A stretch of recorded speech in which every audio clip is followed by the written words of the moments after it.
Ahead and get started. We'll call the meeting to order. We'll do the Pledge of Allegiance, and then after the Pledge of Allegiance, we sit down and have just a brief moment of silence. And so we will go ahead and stand with us. And see, Director Lima, can you kick us off with the pledge?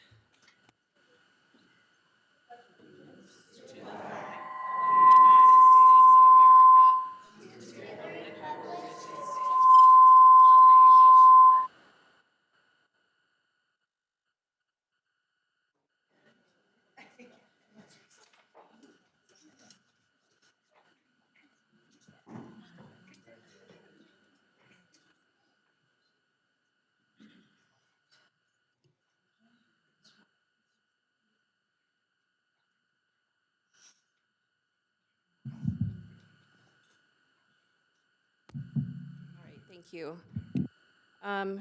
We can go ahead and do roll call. Mr. Chavez. Here. Mrs. Evanson. Here. Mrs. Heights. Here. Mr. Jones. Here. Ms. Lima. Here. All right, do I have a motion to approve the meeting agenda? Motion, Go ahead. motion to approve? Second? Mr. Chavez. Approved. Mrs. Evanson. Yes. Mrs. Heights. Yes. Mr. Jones. Yes. Ms. Lima. Yes. Do I have a motion to approve the meeting minutes from September 3rd, 2024 Board Work Session and September 17th, 2024 Board Business Meeting? Motion to approve the minutes. Second. Mr. Chavez. Yes. Mrs. Evanson. Yes. Mrs. Heights. Yes. Mr. Jones. Yes. Ms. Lima. Yes. All right, we have a couple of recognitions this evening. So first up, we will have the National Blue Ribbon School Recognition that Director Evanson is going to do for us. Could I have the Mesa View principal and any Mesa View staff that are present come up to the front, please?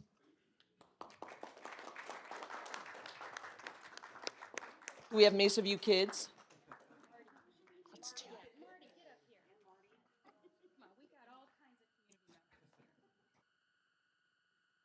It's fantastic. All right, guys, this evening the board would like to, no, I'm going to skip that. I already did that part, so I'm not going to read that again. Just a little redundant. Mesa View Elementary was recently honored with the prestigious National Blue Ribbon School Award, a reflection of the dedication and excellence of its staff, students, and families. This award is given to schools that demonstrate exceptional growth in academic performance and make significant strides in closing achievement gaps among diverse student groups. Mesa View is one of only 4 schools in Colorado and among just 316 public schools nationwide to receive this award.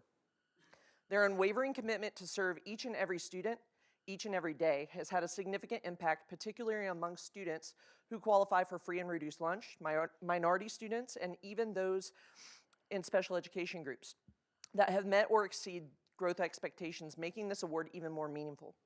This achievement is a direct result of the hard work and dedication of Mesa View's teachers, staff, and administrators who have worked hard. Come on up to the front. Who have worked hard to foster a culture of belonging and have continuously challenged their students to reach their full potential. We would be remiss not to recognize the vital role of families and the broader community whose support have been essential to the school's accomplishments and highlights our shared belief that together we thrive. The Board of Education and Superintendent Dr. Hill proudly recognize Principal Cohen, her team, and the entire Mesa View community for this well-deserved achievement. Congratulations, guys. You're amazing. I'm gonna hug you.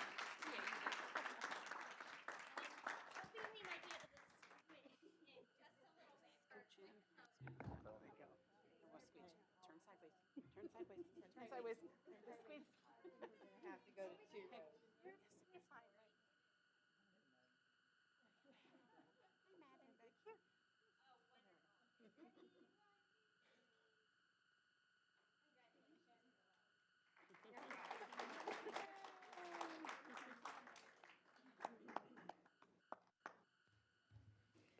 All right, next up we have Director Chavez to do the McGuffrey Award for us this evening. And I just want to mention before go that, I mean, I just want to highlight how difficult that is to get Blue Ribbon School Award. It is not easy to get that. I think one other school that I know of in our district has received it before. Maybe there's been others, but I know two. Okay, you have the history. But it is super difficult to get this award. When we looked online, I think there's over 90,000 public schools in our nation, and for 316 of them to be recognized and one of them to be Mesa View, that's a testament to the leadership and everything that's gone on that campus. And I just want to make sure that we really highlight just how hard that is, how difficult it is, how important it is. And we're excited to celebrate y'all now, celebrate y'all. I know you're going to get to go to DC. They're going to fly you out there and celebrate you there. And just want to really highlight the importance of leadership and a whole community supporting a school. And thank you for all that y'all have done, and this is huge for your school. So congratulations.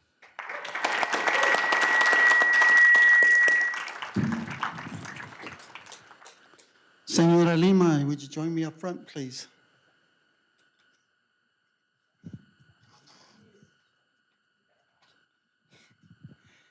The McGuffey Award, a prestigious honor given by the Colorado Association of School Board, recognizes outstanding school board members who demonstrates exceptional leadership, dedication, and a strong commitment to serving students, schools, and communities. We are proud to announce that Angela Lima, the Secretary of the District 51 Board of Education, has been selected as the recipient of this year's McGuffey Award. This award acknowledges her many contributions to education and her lasting impact on the lives of students in our district. During her time on the board, Director Lima has been a strong advocate for policies and initiatives that support academic excellence and provides access and equal opportunities for all students. She works hard to keep the district's vision to engage, equip, and empower each and every student, each and every day, at the heart of the board's decision. Director Lima is committed to being transparent, accountable, and thoughtful in her decision-making, always keeping the best interests of the district in mind. The Board of Education and Superintendent Dr. Hill would like to thank Director Lima for her tireless service, leadership, and commitment to District 51. We're proud to congratulate her on a well-deserved recognition as she continues to embody the dedication and the spirit that defines the McGuffey Award.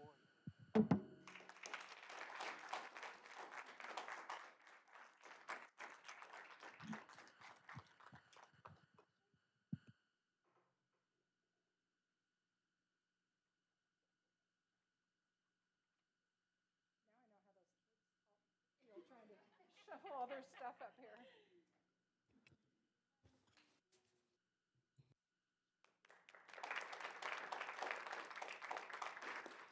And I think that much like Mesa View being recognized in DC, you're going to be recognized at the state convention, which is pretty cool too. So congratulations on that. And we all look forward to embarrassing you on stage as you get recognized. You guys never disappoint. Thank you. Well, it's great that, that somebody from the western side of the state was considered and chosen, so congratulations. So we can give y'all a couple minutes to leave if you'd like, unless you're just, chomping at the bit to stay for the rest of our board meeting. So if you'd like, go ahead and take a couple minutes. And thank you all for coming tonight. We really appreciate it, and congratulations and well done.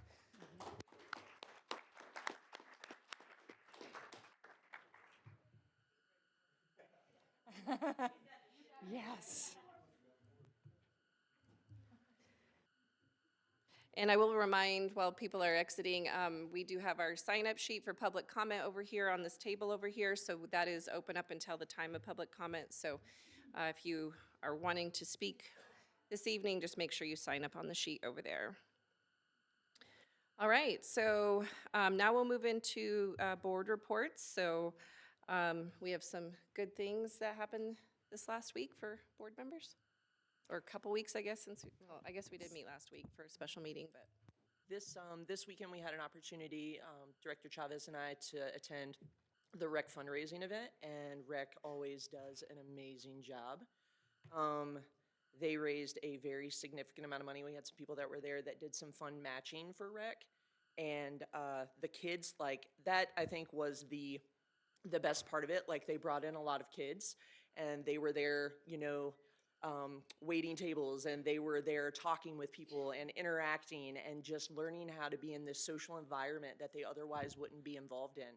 And they were just fabulous. Some of these kids were just so quiet in the beginning, but by the end, they were like, whatever you need, whatever I could do. It was just like the best interaction with the students. I think that rec just does a really good job of getting our kids out there and just showing them you could be whatever you want. I mean, people say that, but some of these kids just, they don't have those opportunities otherwise. And without the rec program, they wouldn't. So we're very thankful for that. And rec did a fabulous job and look forward to continuing to support rec in however we can. So. Yes, and they named their new executive director, so that's exciting, yeah. Well, good things. Director Lima got an award, so that's fun. I know you won't say it, so I'll have to say it for you, so. Any other good things this last week? I think Dr. Hill and I attended the CASB coffee, or not CASB, I'm sorry, coffee with the PTOs and things like that. Different PTOs got together and talked about how to make things more successful. And it was, Dr. Hill got up and gave his well-known speech, and we did a lot of talking, and it was good. It was good. It was a good time. So I thank the D51 Foundation and all the PTOs that got together for that. And then Director Chavez and I met at Central with Mr. Worth and had some great conversation over our coffee at Central. And it was meant for community coffee, but it was a party of 3. And so it was a good time, though, good conversation, and a lot of things I think we got a chance to figure out and got to know each other a little better, and looking forward to many other things of what we can do for our district and our teachers. So. Awesome. Then on October 1st, I was able to meet with the first advisory group at Central High School. I met with 6 students. We started off with trying to discuss why we were meeting, because they had no idea why they were there. So we started off discussing the reasons why, and also did a little discussion about the Mueller report. And one of the parts of the Mueller report says about mental health. One of the recommendations was to having an advisory board, a student advisory to the school board. So they really liked that idea, and they liked that we were there. I was there to listen to their voice of what they felt. And so what we discussed, if we start off with talking about the phone policy, I asked them how was it going and what they thought about it. They said last year when they heard about it, they thought it was not going to work. They didn't see how it could even possibly work, and there was going to be fights with it. They said, but then when they started this year and they found out that they could carry their phones in their backpacks, that made a big difference for them. They also said that they are finding that they are now talking to each other as students a lot more, and they don't really miss their phones as much as they thought they were going to be missing, which I was really pleased to hear. So they were supportive of the phone policy. And so I thought that was really nice for them to be able to say. They said that they feel that the teachers are willing to support them. However, students need to ask for help. And if the students do not ask for help, then the teachers are not aware and they're unable to support them. They said they do feel that sometimes administration only cares about football, and that's all the announcements are, is about the football players and the football team. They would like to see more credit given to other activities such as the cross-country team, band, track, wrestling, especially the girls' wrestling team. All the theater that they'll be having plays on, they would like to see that be announced a little bit more so that more of the students would end up attending. They said most of the students have no idea what the other activities are going on. They spoke about how Central High School had for homecoming, they did have a powder puff football game. However, it was held during school time. So all the kids could not attend. And one gentleman said he went to the FUTA powder puff and it was like at 6 o'clock at night, and he was like, all the students were there. He goes, that was so cool, why can't we have the same thing? So we discussed if they were strong enough to go to their admin and say, we would like to have this next year after school. And this, because then we all could engage in it and participate, and they felt good about that. They also would like to have a little bit more time on their passes from class to class. And I looked at them, I go, so you have 5 minutes? They go, yeah. I go, so what time, how long do you want? They go, maybe just add us like a minute or two, 6, 7 minutes. And so I asked them the reasons why, and they go, because when they go from one end to the, from the second floor to the outside buildings, they're rushed to be able to make it. And there's also, they don't have time to go to the bathroom because everybody's in the bathroom, so it's full. And so sometimes they walk in, and just as the bell rings, they're walking in, they get a tardy slip. And they go, but we're in class, half of my body's inside the classroom. I shouldn't get a tardy slip. Yeah, so they wanted to get a little bit more time on that. And they said part of the reason is that when they also go to when they go to class, the first 50 minutes, they're unable to leave the classroom. And then the last 15 minutes, they're unable to leave. And they said, so the first 15 minutes, that would be the best time for us to be able to go to the bathroom and come back, because no instruction's really going on. So what happens is that when the teacher's giving instructions, that's when we have to ask to be able to leave. So then that hurts us because we're missing the instruction of what the teacher is saying. So we would like to figure out a way that we could be able to leave within that first 15 minutes to go to the bathroom and come back and be able to get all of the instruction that we really need from the teacher. And they said that, once again, they'd be willing to talk to administration about that and figure out. And I go, part of it is are you telling the administration why? And they go, no. I go, so maybe you need to start discussing the reasons why you want changes. They discussed the block schedule versus the short schedule. They liked the block schedule because then they had time to do homework within the block schedule. So I asked them, so how many of you are planning to advance your education? They all raised up their hand, all planning to go to college. And I go, when I went to college, whether I had an hour and a half class or an hour class, professors do not let you work in your classroom. You have to figure out how to organize your own stuff and figure out how you're going to do your homework after class. How are you going to find work and work? How are you going to attend activities that you're going to be doing? And also be able to sleep and eat. I go, that's college life. I go, so you have to be organized. You can't procrastinate any of your work because you're going to be behind. And so they looked and they go, so us going to a smaller block only for 45 minutes, then that's going to help us get trained to be able to go to college. I go, correct. They go, because we're struggling with it at times. And I go, because we don't have it. And then there was a gentleman that's in band that plays clarinet. He said, my parents taught me how to do that in elementary school. He goes, I don't have that issue. I go, I'm very organized. And the students that have trouble is that they're not organized. And that's where the trouble comes into. And he goes, hopefully by the end of this year, everybody will be used to that, and they will understand that they can't procrastinate, they got to get the work done, and they have to figure out how they're going to do all the other activities that they need to do. So I thought they were very nice young people, and they were willing to speak, and they were really like the idea that just that their voices being heard more than anything. And we talked about coming to the school board. And I discussed it, let them know that if you're a student and you sign for public comment, you get to come in first, and they like that idea. They go, we didn't know that. I go, so you're able to come. If you have an issue, please come and let the school board know. I go, then everybody also knows in the community, so something will probably happen at that time. So they were excited about that. I don't know if they'll ever show up, but it was nice to hear them. So yeah, I really enjoyed my time at Central High School. It was a good time. Thank you for that update. What are those students like from freshmen to seniors, or just juniors and seniors, or what's kind of? Students that Yeah. Dr. Hill is seeing. Right. Yeah, I would like to see a more diverse student population. Okay. Another thing, but I would like to talk to kids that are not doing well in school. Okay. Necessarily, to see what we could do to get them to be able to stay in school and get them to be successful. So I think that was a Yeah. part that I was sort of missing, but I think we can work that out. Yeah. But they're very bright young people with really good ideas. Okay. I was just curious if it was kind of from 9th to 12th. So, well, great. Thanks for that update, Jose. Appreciate it.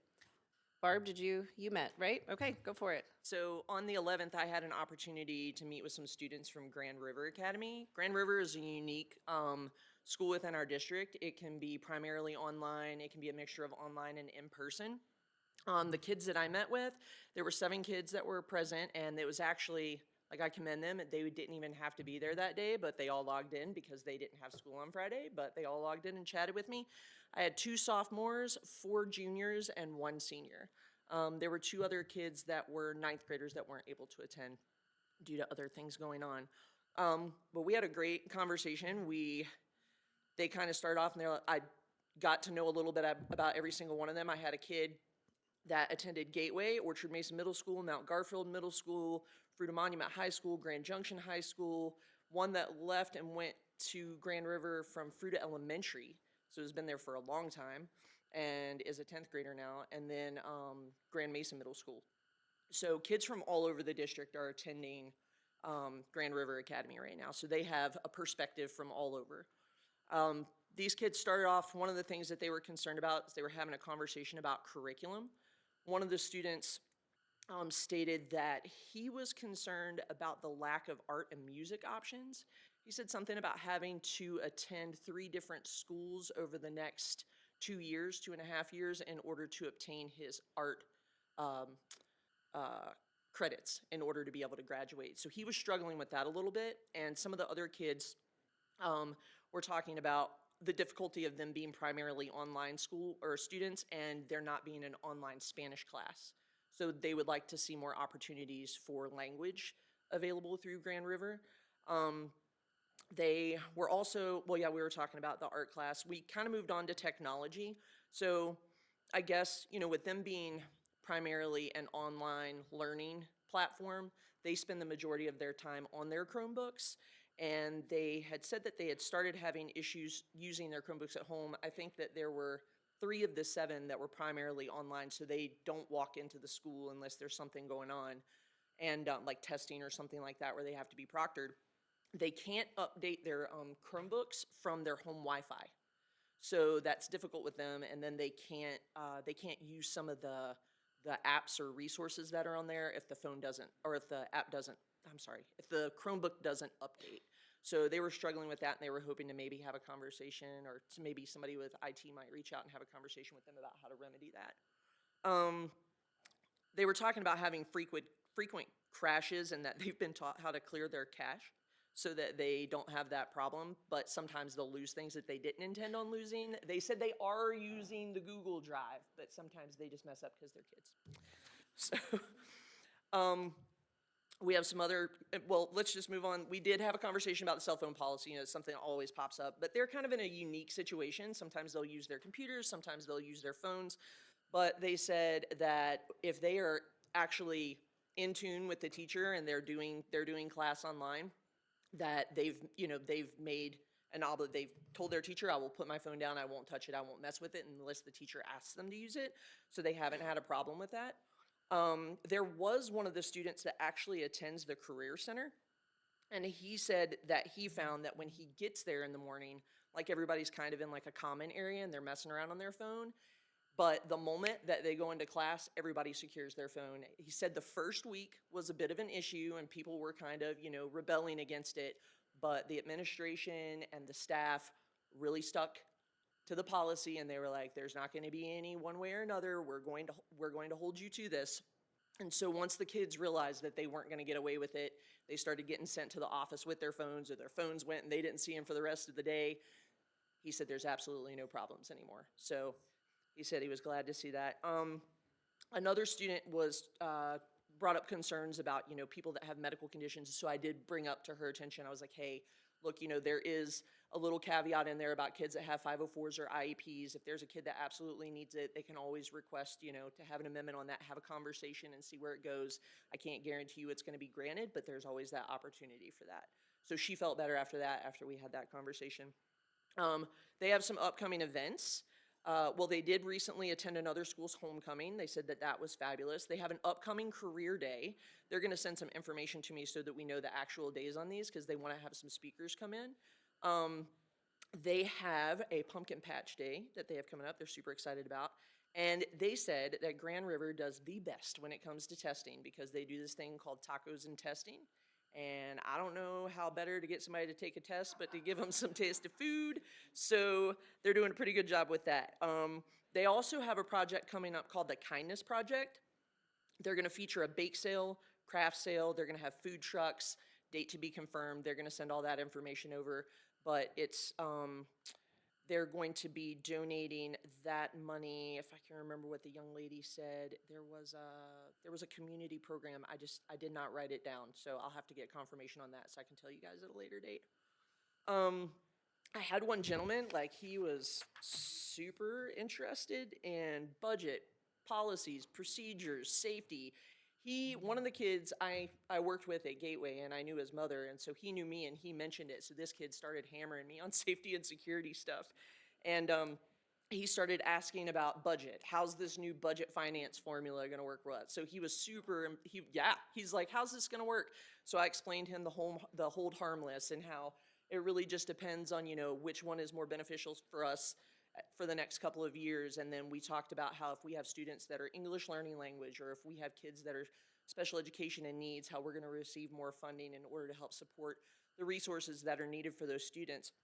And he was super thrilled to hear that, and he's very concerned about declining enrollment. So we did have a conversation about the importance of the month of October being attendance month, because this is the month that our students are counted, and that has a lot to do with as far as, what our per pupil funding is gonna be. So he was like, well, I'll have a talk with, the kids. I'm not sure how we do that at GRA though, because if they're online, like, do they just have to be online that day?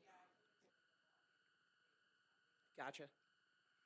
So he was very interested in safety and security. I guess that he has spent some time over at some of our schools on the eastern side of the district. And he made mention that he's been in some classrooms where he didn't feel like the staff were taking the situation seriously. And I told him that, you need to speak up. Don't be afraid to have a conversation with someone about that. If you need to go to your administrator and bring it up, tell them what classroom you're in. Let him know what happened. And then he started talking about some of the security measures, which Dr. Hill and I have had a conversation more recently about some things that are out east. And he's willing to advocate for barricade boxes up one side and down the other. He's like, I will do whatever I have to do. I'll take time in the afternoons. I'll help you guys find money. So this kid was on top of it. So we had good conversations about safety and security. I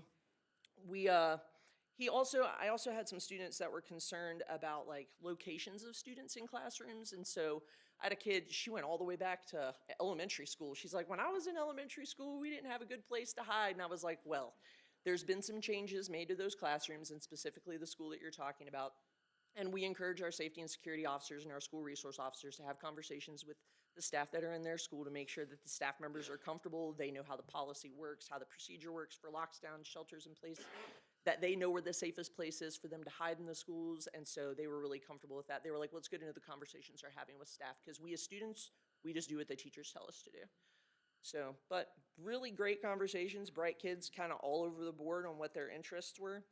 I had a student afterwards ask if I could hold on, and she and I had a conversation because she had a staff member that she wanted to find a way to recognize. And she's like, this person has just touched my life and has done so much for me, and I would not be where I'm at today if it wasn't for this staff member. And so she wants to find a way to publicly recognize this District 51 staff member. So, great kids. Awesome. Thank you both for those updates. I know we have some more student advisory meetings coming up with us other board members. Looking forward to that. So thanks for those reports. And wow, we have some really great engaged students asking some really great, thoughtful questions. So yes. There's also, I want to mention that another good thing that's going to be coming up on the 23rd at Junction High School, the naturalization ceremony. I think that is the most exciting ceremony that we have all year round. I appreciate that Junction is holding it again this year, and for those individuals to come in and tell their story, and they are so excited. I would invite anybody to show up and see that. If you want to know what it feels like to be your new citizen and what it feels like, go to that ceremony and just feel that excitement. It is the most wonderful ceremony ever.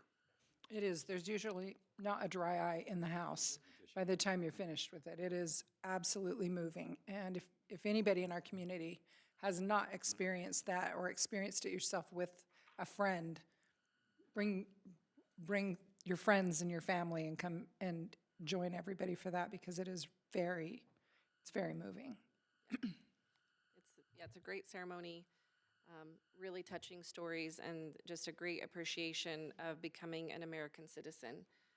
So we're doing that in the new auditorium, right? Oh, so there you go. That'll be fun. I know last year Junction did one and Fruita, so it was exciting to see too last year. So yeah, we're looking forward to that on the 23rd. All right, thank you, board. That was really great. So we're ready for our D51 happenings and celebrations. So Sierra's gonna come on up and tell us some fun stuff that's been going on. Hello, board. I'm Sierra Colson, Marketing and Communications Specialist for D51 Schools, here to share with you the D51 happenings and celebrations. Starting with our Golden Apple, a paraprofessional at Lincoln Orchard Mesa Elementary, Mrs. Daisy Sanchez. Nominated for her exceptional support, Daisy combines knowledge with kindness, nurturing both academics and personal growth. It's no surprise that every kindergarten student exclaims, "Mrs. Daisy," when asked who their favorite adult is. She is a vital asset to the LOM community. Daisy truly deserves this award for being one of the kindest people around. Thank you, Daisy, for your commitment and positive impact you have on all your students and colleagues at LOM. Monument Ridge Elementary fifth graders received a special visit from Colorado Mesa University's cycling team. Students were able to tour the CMU Tech's Mobile Learning Lab and explore career and technical education programs. They even got a surprise visit from Olympian Olivia Cummins. Thank you to CMU and CMU Tech for being invaluable, engaged, and supportive community partners, highlighting the importance of higher education and dreaming big. Thunder Mountain Elementary partnered with Allure Beauty Bar to provide free haircuts for their students. 4 stylists generously donated their time and resources to help ensure that students felt confident for their school pictures, scheduled for the following day.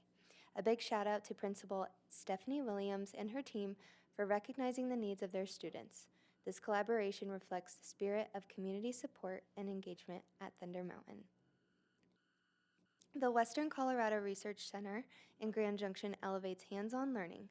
Recently, Pomona's elementary students visited to discover where their food comes from and learn that local food banks and D51 schools receive fresh produce from the center. 4th graders picked bell peppers and even made homemade granola. Thank you to our nutritional services team for collaborating with partners like the CSU Research Center. With more schools planning field trips with CSU, these experiences will continue to inspire students to explore new hobbies like gardening and cooking. Lincoln Orchard Mesa Elementary's 2nd and 3rd graders visited their neighbors at Grand Junction Fire Department Station 4, where they had an incredible learning experience. The students explored important topics like fire safety and prevention, built their own first aid kits, and even got to hang out with rescue dogs. Thank you to Grand Junction Fire Department for being engaged and supportive community partners and providing exciting and interactive ways for our students to learn about safety and essential life skills. The first ever D51 adapted soccer tournament at Fruita Monument High School brought together students with and without disabilities in a supportive soccer environment. Thank you to adaptive physical education teacher Katie Hummel and her team, along with everyone involved, for organizing another successful tournament that fosters inclusive opportunities for all students to engage and thrive. Recently, thousands of students across the United States walked, biked, and rolled to school for their 13th annual Walk and Roll to School Day. Events like this highlight the fun and healthy habits we can develop around active travel, while also emphasizing the importance of ensuring safe and accessible routes for our students. Thank you to Mesa County Safe Routes to Schools for providing an amazing resource to our students and helping them navigate the safest way to get to and from school. And finally, thank you, Rocky Mountain PBS Kids Fest, for another fantastic year. This time we replaced the dunk tank with Paint and Loteria, a culturally rich bingo-style game. Kids express their creativity by adding handprints to vibrant murals reflecting this year's theme, Together We Thrive. Families also explored various community resources. Each year we celebrate creativity, community, and the joys of childhood. A special shout out to our Access, Opportunity, and Family Partnership Department for making this event even better this year. And that's all we have for October. Be sure to keep up with all the latest D51 happenings by following us on social media at D51 Schools. Thank you.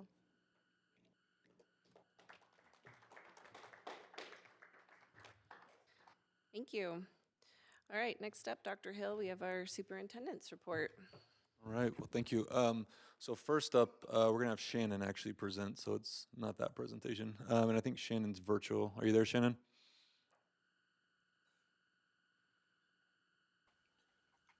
I'm here. Good evening, everyone. Hey, is it easier for you to present your slides on your end? I think it would be easier for me to see what I'm doing if I did that. Let me see if I have any presenter Okay. um, privileges here.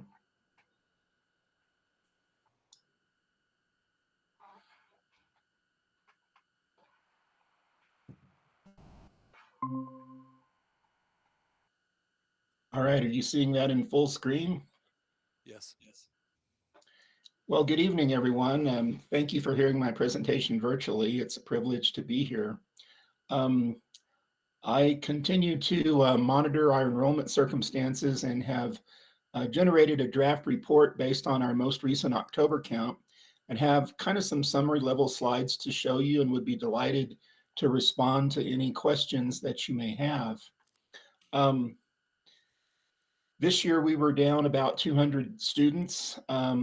So we had an improvement. We were expecting to be down 400, and which was our 3-year average. In the 23 school year, we were down 632. So we had a good year. I believe that we have some kids that have come back to our high school programs, especially the new Grand Junction High School, which resulted in some higher enrollment numbers in the high school grades. But we continue to have declining birth counts and declining enrollment in our elementary schools. But we were very delighted to see that we were not down as much as we were expecting to be. You can see our kindergarten continues to decline. We're down to 1252 from 1270 last year. And the difference in size between our kindergarten and 12th grade is 398 students. So every year, we have more students leave our system than come to us. So we have a bit of built-in growth as a result of our grade distribution that doesn't really have anything to do with the various dynamics at work with growth and decline. It's more of how many students we have in those individual grades. We actually bumped up a little bit in our birth rate this year. We improved by 43 babies born in the geographic area of the district, but you can see that our decline from our high point over 2,000 babies born in 2008 to the 1,433 that were born in 2023, that our incoming child count is affected very much by the number of 0 through 4-year-olds that are just out there and available to come to any school. So we are going to continue to be a declining district for a while. Eventually, this is going to normalize and bottom out. And the generations of young adults having children now are going to stabilize a little bit in the size of their families, and we will level off. But in the short term, we expect to continue to decline. Total population is growing all over the district. We are building dozens and dozens of new homes every year. Both Grand Junction and Fruita have dozens of square miles of future residential area that is planned for future growth all around the district. Our general contractors continue to put high quality homes online that district families can enjoy. Our grade distribution, as you can see, it differs from K to 12. The lower axis of this is at 1,200. So the 1,252 kindergartners that we had this year is down from 1,535 that we had in 2019. So right there, you can see that the structure of the community within the existing housing stock is changing. And the children that come to us from new housing continue to affect the district's enrollment. We continue to grow as a result of new housing. It's just that in any given year, that's less than 1% of the total housing stock, and the other 99% are existing homes. And so we're seeing this change in the social makeup of the community where young folks are having fewer children than they've had in the past. You can see the two grades that we did grow are the 11th and the 12th, and we believe that as a result of some of our high school construction successes, we have students coming back to in-person neighborhood education, especially at Grand Junction High School, from the charter school and the non-public school category, because a lot of those children are not in our database last year in any grade, and we are seeing them popping up in our schools. Here's a little bit more reasonable view of our history and enrollment outlook. I'm forecasting that we're probably going to continue to lose about 400 students a year. If we have another great year like we did this year, as far as not losing as many children, I could see that changing a little bit. But you can see that we have dropped below 20,000 students, and we're sitting at 1997, including PK, and then we would continue to lose about 400 students a year if the current trajectories continue. My enrollment forecast by level shows that at the elementary level, that would be where we would lose the majority of those students because of that declining count in the babies being born in the geographic area of the district. Middle school would also decline a little bit over that 5-year period. And then high school would be relatively stable. I'm showing preschool as being flat right now because we just don't have enough information to forecast that just yet. But you can see that over that 5-year period, my average decline would be about 400 students per year. This is the forecast for next fall. I have provided this to the administration to use for staffing as they see fit, but this helps us understand what our percentage utilization is at our various elementary schools. And then here's the same data for our high schools. I might note that well over 300 students at Grand Junction High School are involved in some sort of concurrent education experience. And so even though we have a significantly overutilized situation there, not all of those students are in the building at the same time. So we have a little bit of relief due to the growing trend statewide of concurrency, where students are outside of the building in a CTE experience, or they're in a university program where they're taking classes off campus. Forecasting our elementaries by year, this is showing our expectations 2025 through 2032. And then there are utilization observations for the 2025-26 school year and the 2029-2030 school year. And you can see that some of our elementary schools that have historically been small relative to the size of their buildings continue to have lower utilization rates. And you can explore this as you see fit. At the secondary level, eventually Grand Junction High School will settle out, but I think we're looking at probably 4 years of it being roughly the size that it is now. And then as some of these smaller grades that are entering the system due to the smaller elementary school sizes and the diminishing student count throughout the district, if those trends continue, would provide some relief there. We have other places where we are a little over capacity, but for the most part, space availability in the district is more or less acceptable. So that's my presentation for the evening. I'd be delighted to respond to any questions that you may have. So Shannon, can you go back to the, I think it was like your second slide.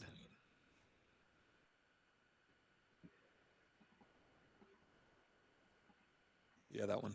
So I just want to clarify, because because I think it's important.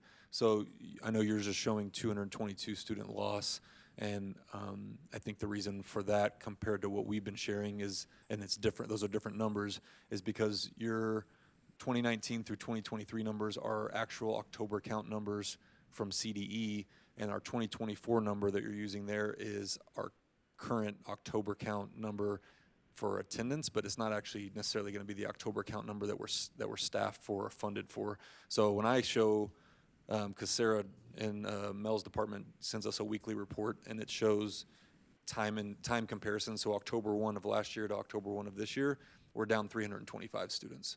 So my assumption would be, and you can correct me if I'm wrong, Shannon, that 222 student difference that you're showing right now is probably going to grow once we get the actual October count numbers, because her point in time comparisons are showing about 100 student difference. Is that accurate? Yes, sir, that's correct. I'm using post-audit numbers from CDE based on head count, and actually year to year, sometimes CDE goes back and they revise prior counts. So I'm trying to use the most official post-audit, more like a November count, if you will. And right now we're using our best count as of September 30. And especially at secondary schools where it's frustrating to delete schedules and then children show up and we have to rebuild their schedule, and then there are ripple effects on other students who have, and teachers who have a certain class loading in a certain class, that it kind of upsets the apple cart. So at the secondary level, we tend to delay a little bit in deleting students at times, but I expect us to continue to go down a little bit as we did last year prior to that official October count. And then the post-audit number tends to be a little bit lower as well. And that is all districts in the state of Colorado and elsewhere in the Western US have the same experience and phenomenon as numbers are revised. Okay, thanks. It sounds silly to say we got our hopes up for losing 222, but I know it's like, oh, it's not as much as in the past, but I just don't want us to get too excited, because we asked you to do some analysis kind of earlier, so that this could help guide some of the other conversations we're having around school closures and things like that. So you're not using in 2024. I just want to be clear with folks that are watching that these are not October count numbers for 2024. It's just the current count numbers we have right now. So, and like I said, with Sarah's numbers that she sends us, we're down about 325 compared to last year. So, and then the other one I was just going to point out is on your, so folks that want to look at this later on the projection sheets that show utilization, there's two different utilization percentages there. One of them is, and I want to make sure I get the wording right on these. So one of them is using schedule capacity, which is if they took all the classrooms within the school building and then just did a 26-to-1 ratio. Classes never end up that way, but if they just applied 26-to-1 ratio, that's how many students could fit in the building. And then the permanent capacity is, that's why it says comfortable fit in parentheses, is CDE has an actual standard for how many square feet per student you should have in a classroom. So that number could fluctuate, because you could have a classroom that actually 26-to-1 in there, there's still a lot of room in the classroom, so they could still comfortably fit more students if they had to. So that's why you're seeing two numbers there. There's capacity, scheduled capacity, which is a 26-to-1 hard number, and then there's comfortable fit, which is how many kids you could fit in those classrooms using that CDE standard. And then we also have another one that looks at temporary seating as well. So we've got some modulars and stuff at schools, and I'll talk about that in my presentation in the next one. So just wanted to clarify that if anybody looks at it later, like, why are there two capacity numbers? That's why. And those numbers came from the long-range facility plan with HCM. And I would hope that if we are successful with our bond, then the upgrades that are planned for Central and Fruita will maybe also ease that number a little bit, because those schools will have those nice upgrades, maybe drawing a few more students into those schools. It's a great point. I mean, I think, Shannon pointed out, like, there's the assumption would be that with a brand new school, you're going to attract, students back, or attracting students from other schools. Palisade is super high too. I mean, Right. capacities. And so with, if the bond were to pass, the $68 million we'll put into Central, that would be an exciting thing. It'd be a renovated facility, and ideally it'll attract folks to stay there. It'll also maybe attract students to not school of choice out, because, the numbers are the numbers. I think Central's down about 100 kids this year compared to last year, and so we want to curb that. But also, just Junction's going to have to be really mindful moving forward about school of choice and things like that, not accepting as many students because of where they're at right now. So, yeah. Do we know, this might be getting a little into the weeds, so it can be emailed to the board later, but the families at School of Choice into Junction this year, I mean, I know they've been doing the academies model, but I'm wondering, do they capture why a family is school of choicing? Like, because I know all of our high schools have like niche programs, excuse me, and so I kind of wonder sometimes, is it just sometimes they like the location, or do they like what the school is offering? Central has STEM, and so I'm just trying to wondering what. I don't know that, and I don't want to misspeak, I don't know that just a general school of choice is gonna show you a reason for attending. If a student is going on a programmatic transfer, so like if you're an IB student and you're going to Palisade for IB, we can track that. Or if you went to Central's STEM program, but I don't know, because Grand Junction High School's academy model is the entire school, I don't know that we captured anything that said I'm school of choice in there for the academy model, but I can find out if that is the case, but I have a feeling we don't. Yeah. I can get you school of choice numbers. I can tell you like how many kids are actually there that don't reside within the attendance area, but I don't know that we track for reasons other than programmatic. Well, and I know the academy model is a little different, obviously, than like IB and STEM and the ag program at Fruita Monument. So I was just curious, because I don't know if like more people realize they have an academies model, so they wanted a choice over there, or if it was the new building. I don't know. Maybe admin there could, if they do an end of year survey, they could get a little bit of information from those school of choice families. But I don't want to put more work on anybody's plate.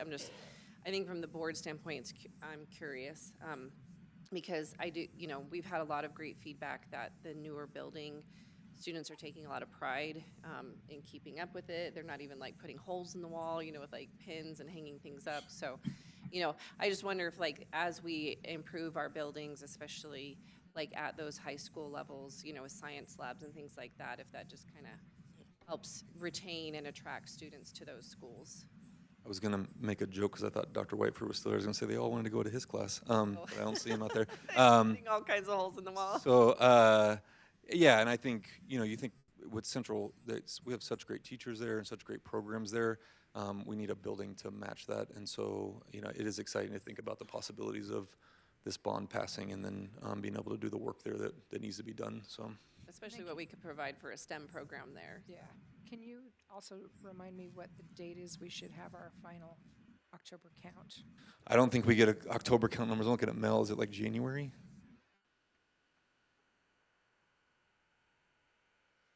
No, okay, November. Like November business meeting or middle of November? What do you think? Something like that? Okay, thank you. So finals December, but we'll probably have a good idea by November. Okay. Good. Any other questions for Shannon, or? All right, thank you, Shannon, for the information. Thank you. You're most welcome. All right. So piggybacking off of that, and the reason why we asked Shannon to present was because obviously some of the information and data that he's presenting to us and we're using is feeding into this conversation around declining enrollment. So I don't know who's going to be able to hit slideshow on that. There it is. Okay. So I just wanted to walk the board through an update on where we are with the elementary declining enrollment process. And so I've got a clicker. We're good. I just couldn't hit slideshow. But thank you, Callie. It's very. She is a servant leader. I was looking at Burke actually, but we all appreciate you. Okay, so part of this is I just want to kind of walk us through some history, because we've been talking about this for a while now, and then talk about where we are and then where we're headed. So if you remember from the EDEC process, which if anybody's new to tuning into this, that was the Elementary Declining Enrollment Committee that was created. The folks on that committee, which was made up of teachers, principals, community members, families, staff, came up with a problem statement, and that was that current declining student enrollment negatively impacts D51 resources infrastructure. The impact limits D51's ability to assemble the critical resources and infrastructure to adequately support and implement the strategic plan, and we desire to reallocate resources to create safe, successful classrooms for students and staff. So that was the problem statement and the goal that we were trying to solve. So walking us through a little bit of history here, and obviously there's a lot that happened between these lines on this timeline, but these are some of the major things. So back in November of 2022, so almost 2 years ago, was when Shannon brought the latest enrollment data and projections for that coming school year. And so Shannon presented that to the D51 leadership, and then the projections were showing a continued decline. I think we were all hoping that maybe we were going to see a spike in the other direction, right? We had come through COVID. We lost a lot of students through that process, but he was showing at that time that we were still declining, and you saw that in his previous presentation, and then he was showing projections that it was going to continue to happen. So we knew that we needed to do something different, and so we started having a conversation about solutions, one of those being school closures. And then in December, Shannon presented that information to the board, and the board members agreed to the district exploring school closures, looking into the idea of school closures. And then, of course, we know in March, there was a recommendation made for East Middle School to be closed and then 2 elementary schools to be closed. East Middle School was, the vote did happen to close East Middle School in March of '23, and then the board charged the district staff to create a committee to address declining enrollment at the elementary level, and that's where the EDEC was created. Okay, so we paused elementary closures, but we moved ahead with the East closure, and at that same time, simultaneously, we were having a discussion about the FRUTA grade configuration and the issues that was creating as well. So that was going on.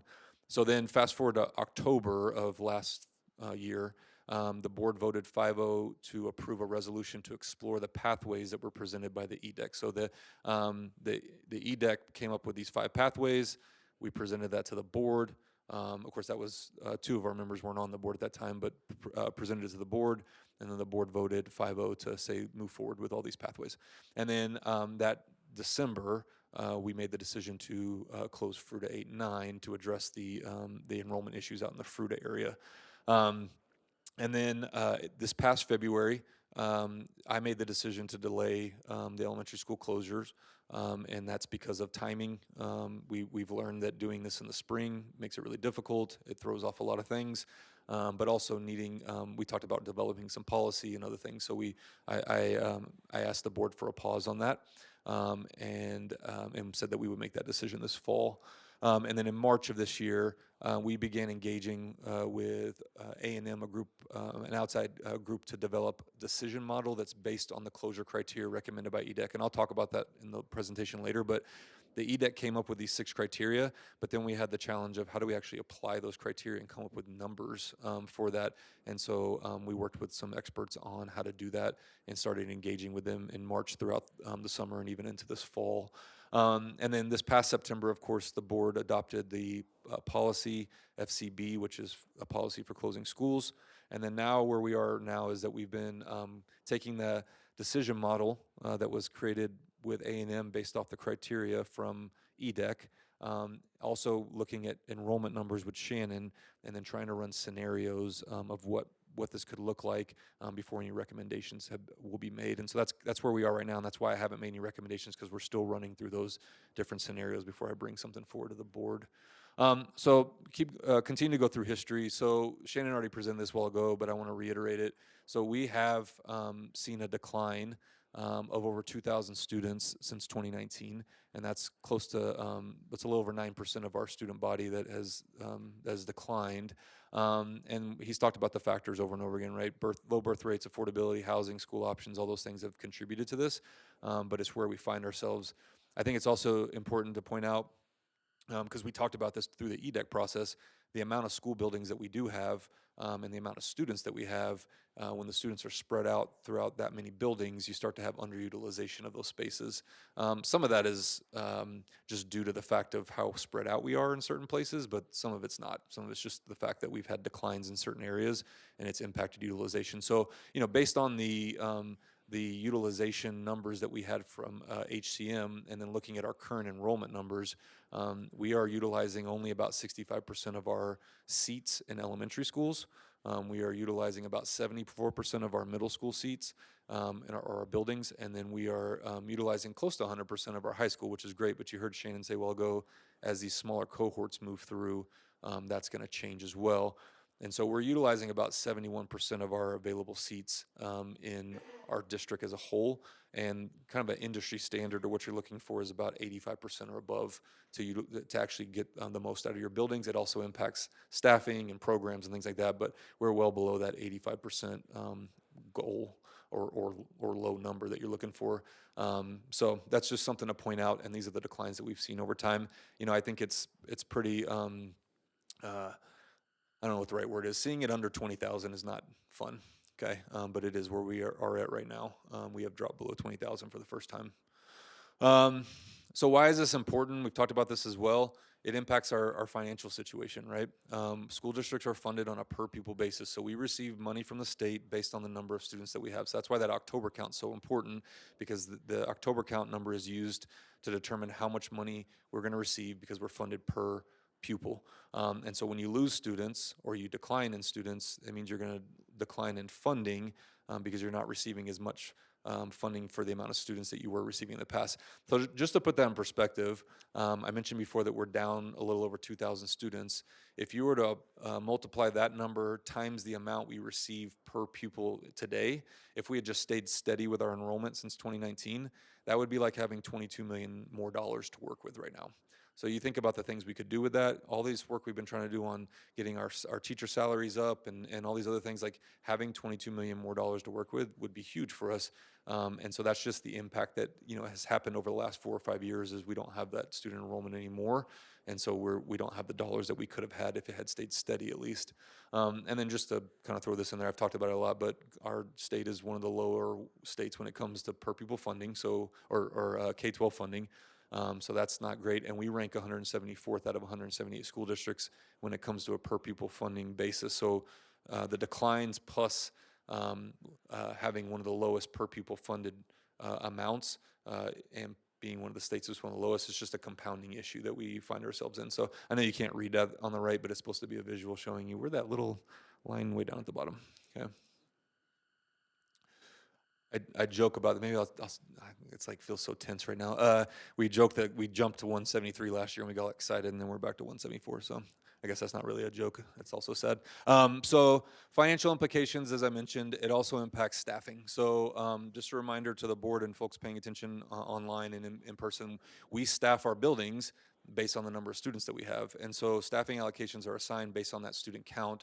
And so schools, we set parameters, but they're able to staff their buildings within the parameters that we set on the amount of students they have. And so systemic staffing equivalents are what we use to staff these buildings. And so as a school declines in enrollment, it means that we have to pull staffing from that building, which can also impact programs in the school. So I'm going to go back a little bit in time and talk about the middle school situation, right? Because this was, I guess, almost it was like a year and a half ago when we had to make the decision around the east closure. So at that time, we found ourselves in a situation where we were overstaffing or staffing unfunded positions to the tune of almost 23 FTE, so 23 positions, right? And it's a whole formula, but that's essentially like 23 teaching positions at that time, right? And then we had projections that were showing that was going to get worse over time. Like as we decline in enrollment, that number was going to grow, okay? And you think about the average classroom SSE, okay, per middle school is around 26.5. So we were essentially overstaffing by almost an entire middle school's worth of staff at the time, and it wasn't sustainable. 7 out of 8 of our middle schools, because we had 8 at the time, were overstaffed based on the projected student counts, ranging from anywhere from being 2% overstaffed to 23% overstaffed. And then due to prior reductions in use of temporary funding, addressing this level of overage while maintaining all buildings would have required cuts in academic programs and student support. So this is old numbers on the right, but these were the numbers we were dealing with at the time for projections for this past school year. If we didn't do something, we were going to have to cut that many staff from our schools, okay? So what happened when we closed East was, well, one, almost 15 FTE from the middle school staffing overages were addressed through that closure. The closure resulted in a total recurring annual savings of $1.3 million. And then we also found some additional savings to those East Middle School savings. 4 SSE were reduced at schools not directly impacted by the closure, which was about $300,000 at that time. So in total, we recouped about 83% of the middle school unfunded positions for 23-24 budget year, so last year. That's 1.6 million of the 1.9 million in unfunded. So it didn't close the gap completely, but it did free up those $1.6 million that we could put towards other needs in the district. And obviously we're talking about numbers, and this is people as well, and I want to be mindful of that, but it's the reality we find ourselves in with the financial situation. And so the remainder of this was going to be addressed through the FRUTA reconfiguration, those remaining dollars that we needed to recoup, and then the ESSER dollars were used to help with that, but remember ESSER funding ran out this past fall, so we knew that was coming as well. This is really blurry because it's a screenshot that I used in the past, but this was trying to give us an idea of what was going to happen to these schools if we didn't close a middle school, and then what happened because of the fact that we did close a middle school. So these were the projections at the time. So I realize this is an older chart, but you can understand what I'm trying to convey here. So let's just take Booklift, for example. They were originally going to have to lose 6.1 FTE, right? If we didn't do something, we were going to have to cut 6 FTE, over 6 FTE from their building. Because we closed the middle school and students were reboundaried to other schools, instead of losing 6 FTE, they actually gained 5 FTE, which was a change of 11 FTE in the end. So because we closed the school and then students were reboundaried into surrounding schools, instead of pulling FTE, we were actually giving FTE because they had an increase in student enrollment because of the closure. FRUTA, we didn't actually do anything with FRUTA because remember we hadn't made a decision on the 8-9 closure, and so there wasn't really a change there. Grand Mesa would have lost 6.7 FTE. Instead, it was only a 3 FTE cut because they did receive some students through this closure. And then Orchard Mesa was going to lose 1.3. They ended up gaining 5 because we had the challenge program there. And then if you look at West, they were going to lose staff as well, and instead they gained 6. So this is just a visual of what happens when we're overstaffing buildings and we're getting in a situation where you have to potentially cut staff from the building. But if you have a decision where you close a school and then redistribute the students or reboundary the students to other schools, instead of having to go and cut from those buildings, you're actually adding staff to them because you've increased their student enrollment, okay? So that's just a visual of what happens when you do make that decision. And then obviously this past year we made the decision around closing FRUTA 8-9 and just some historical perspective on that again. So since 2019, when we started seeing these declines as a district, FRUTA Middle School had declined by 150 students. And it's important to remember this was at a time when FRUTA Middle School was only 2 grades. Okay, so this wasn't a traditional middle school configuration. This is only 2 grades of kids, and they were already down 150 students. And then FRUTA 8-9 had declined by 212 students. And then FRUTA Monument High School had declined by 61 students. So each of those schools were all declining, and we were overstaffing them by 9 FTE, okay? So again, those are unfunded positions. The subsidizing of the staff occurred in order to not staff the FRUTA secondary schools in a way that would cut programming. And even with that, we still were having to cut programs. I mean, we heard from principals out there that were saying, I have to cut my tech ed program or these other things because I don't have the staff for it anymore. So we were heading in a direction that wasn't good for kids in the end. And at that time, the average teacher salary with benefits was around $90,000. So if you multiply that out, 9 FTE is like overstaffing to the tune of around $800,000. And so again, we used ESSER funds to do some subsidies there, but with it expiring, that wasn't sustainable either, so we had to make some decisions there. And so based on the projections, if we had kept the 3 schools, secondary schools in FRUTA intact for this school year, the one that we're in right now, okay, they were projected to decline by, the middle schools are projected to decline by another 44 students. The 8-9 was projected to decline by another 100 students, excuse me, the 8-9 and the high school, so another decline. And then based on that, not including school of choice, if we delayed a reconfiguration move, we would have been overstaffing FRUTA Middle School by 4.2 FTE. FRUTA 8-9 would have been overstaffed by almost 6, and then the high school would have been overstaffed by 3.4. So again, not sustainable, and we're pulling funding that we could use to prioritize other needs in our district if we're not making some decisions. So subsidizing all that would have cost about $1.2 million to the district in unfunded positions. So after the closure and the move to traditional 6 through 8, at the Fruita Middle School, and then the traditional 9 through 12 at the high school. We actually recouped about $2.1 million in unfunded positions. So you add that to the 1.6 from the east, that becomes a dollar amount that we can then prioritize those dollars towards better staffing our other schools, and also prioritizing things like trying to be competitive with salaries and other needs in the district.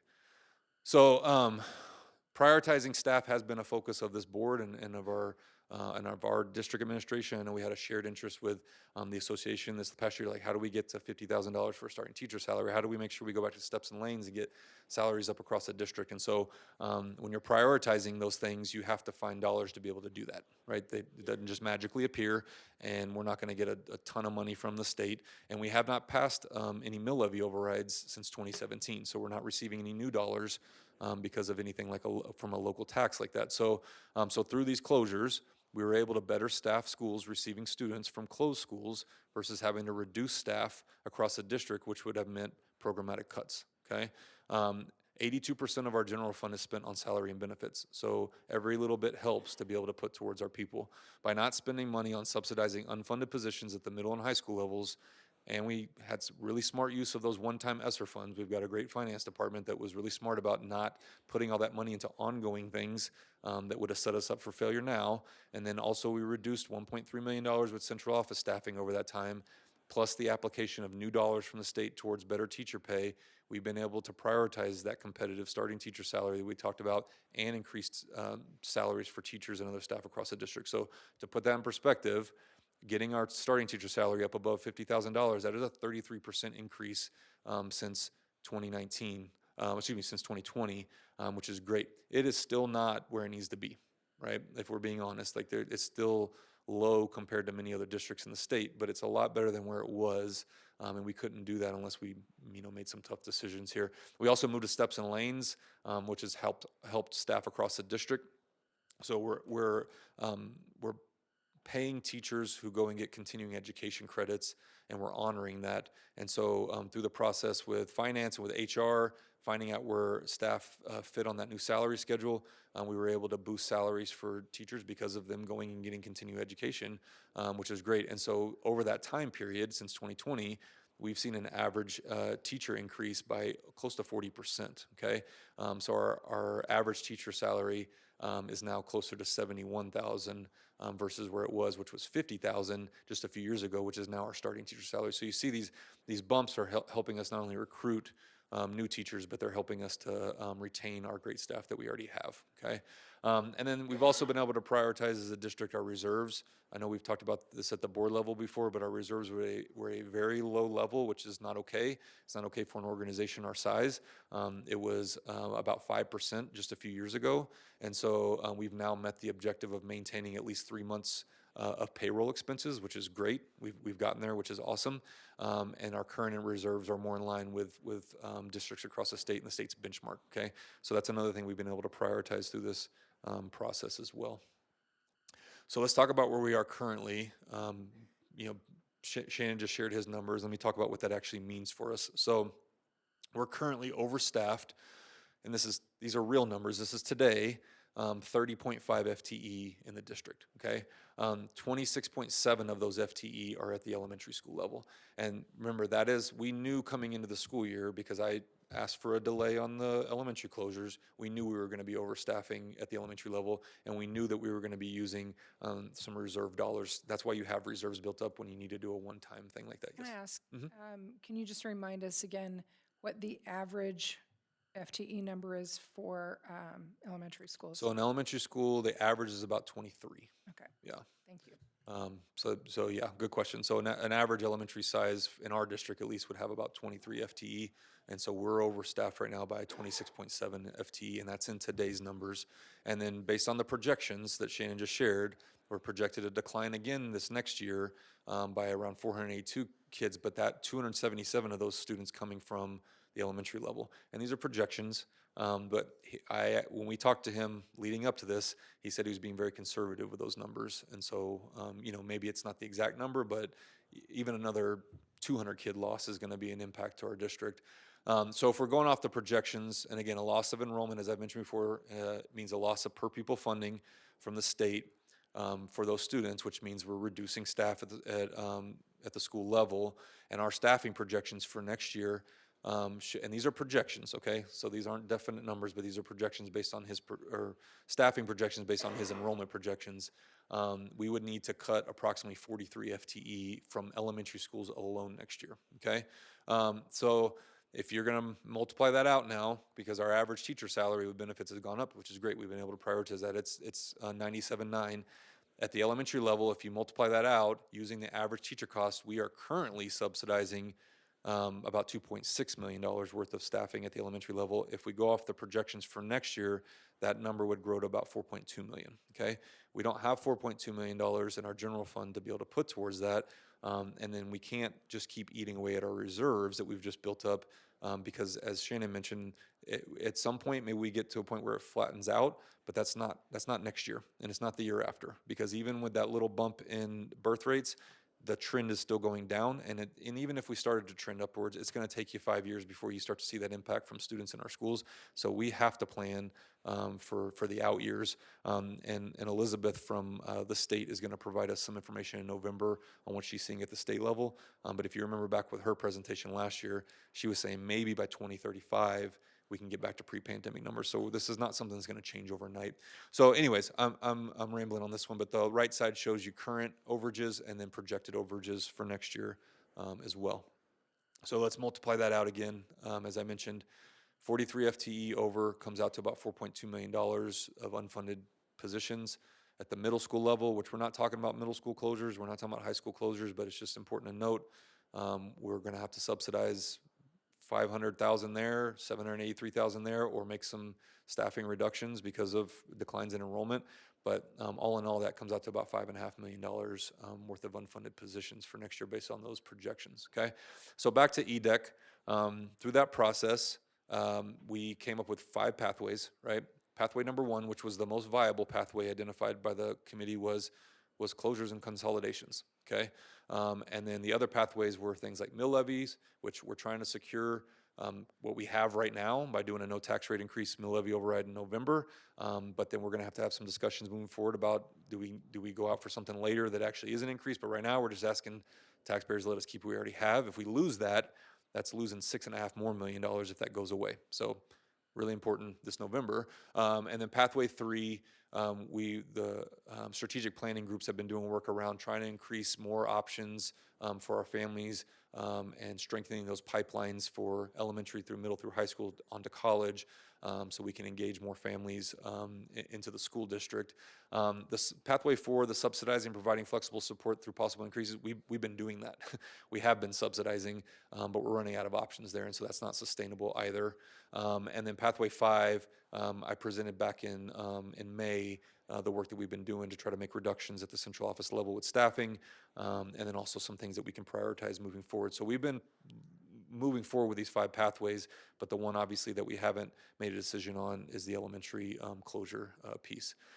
You know, going back to when we were going through the EDEC process, that committee was committed to creating safe and successful classrooms for our students. And we talked about this engaged and equipped elementary school, right? Equipped and empowered elementary school. It's a school that has it's fully staffed, that has opportunities for 3 to 4 teachers per grade level. They can have planning time together. They can collaborate with one another. It's more students or more teachers to be able to monitor and supervise during duties.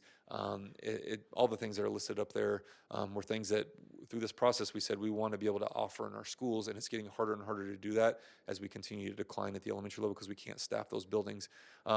Principals expressed through that process that enrollment closer to 400 students would be ideal, right? Kind of a sweet spot we identified was having around 380 to 400 students in a school allows you to really staff that building well. And unfortunately, we're not there with our schools. And I just want to be honest, even through the closure process, we're not going to get all of our schools to that level, but it's getting worse and worse for our schools if we don't take any action. So based on the projections for next year, we'll have 3 elementary schools that are above 400. We'll have 14 that are between 300 and 400, and many of those are in the lower 300s. 6 elementary schools will be between 200 and 300 students, and then 2 elementary schools will have an enrollment below 200 students, okay? And so some of the other things that came out of this process, principals really emphasized the importance of consistent staffing in their buildings. for hiring and retention success. And so as we have these fluctuations of having to cut staff and add staff, it really is hard for them to keep their staff intact there. And then also effectively staffing schools is a challenge and has been over the last few years due to limited resources with declining enrollment, as I mentioned, making that a compounding issue. So in order to consistently staff all of our schools as equipped and empowered schools, regardless of student enrollment, changes have to happen for us to be able to do that, okay?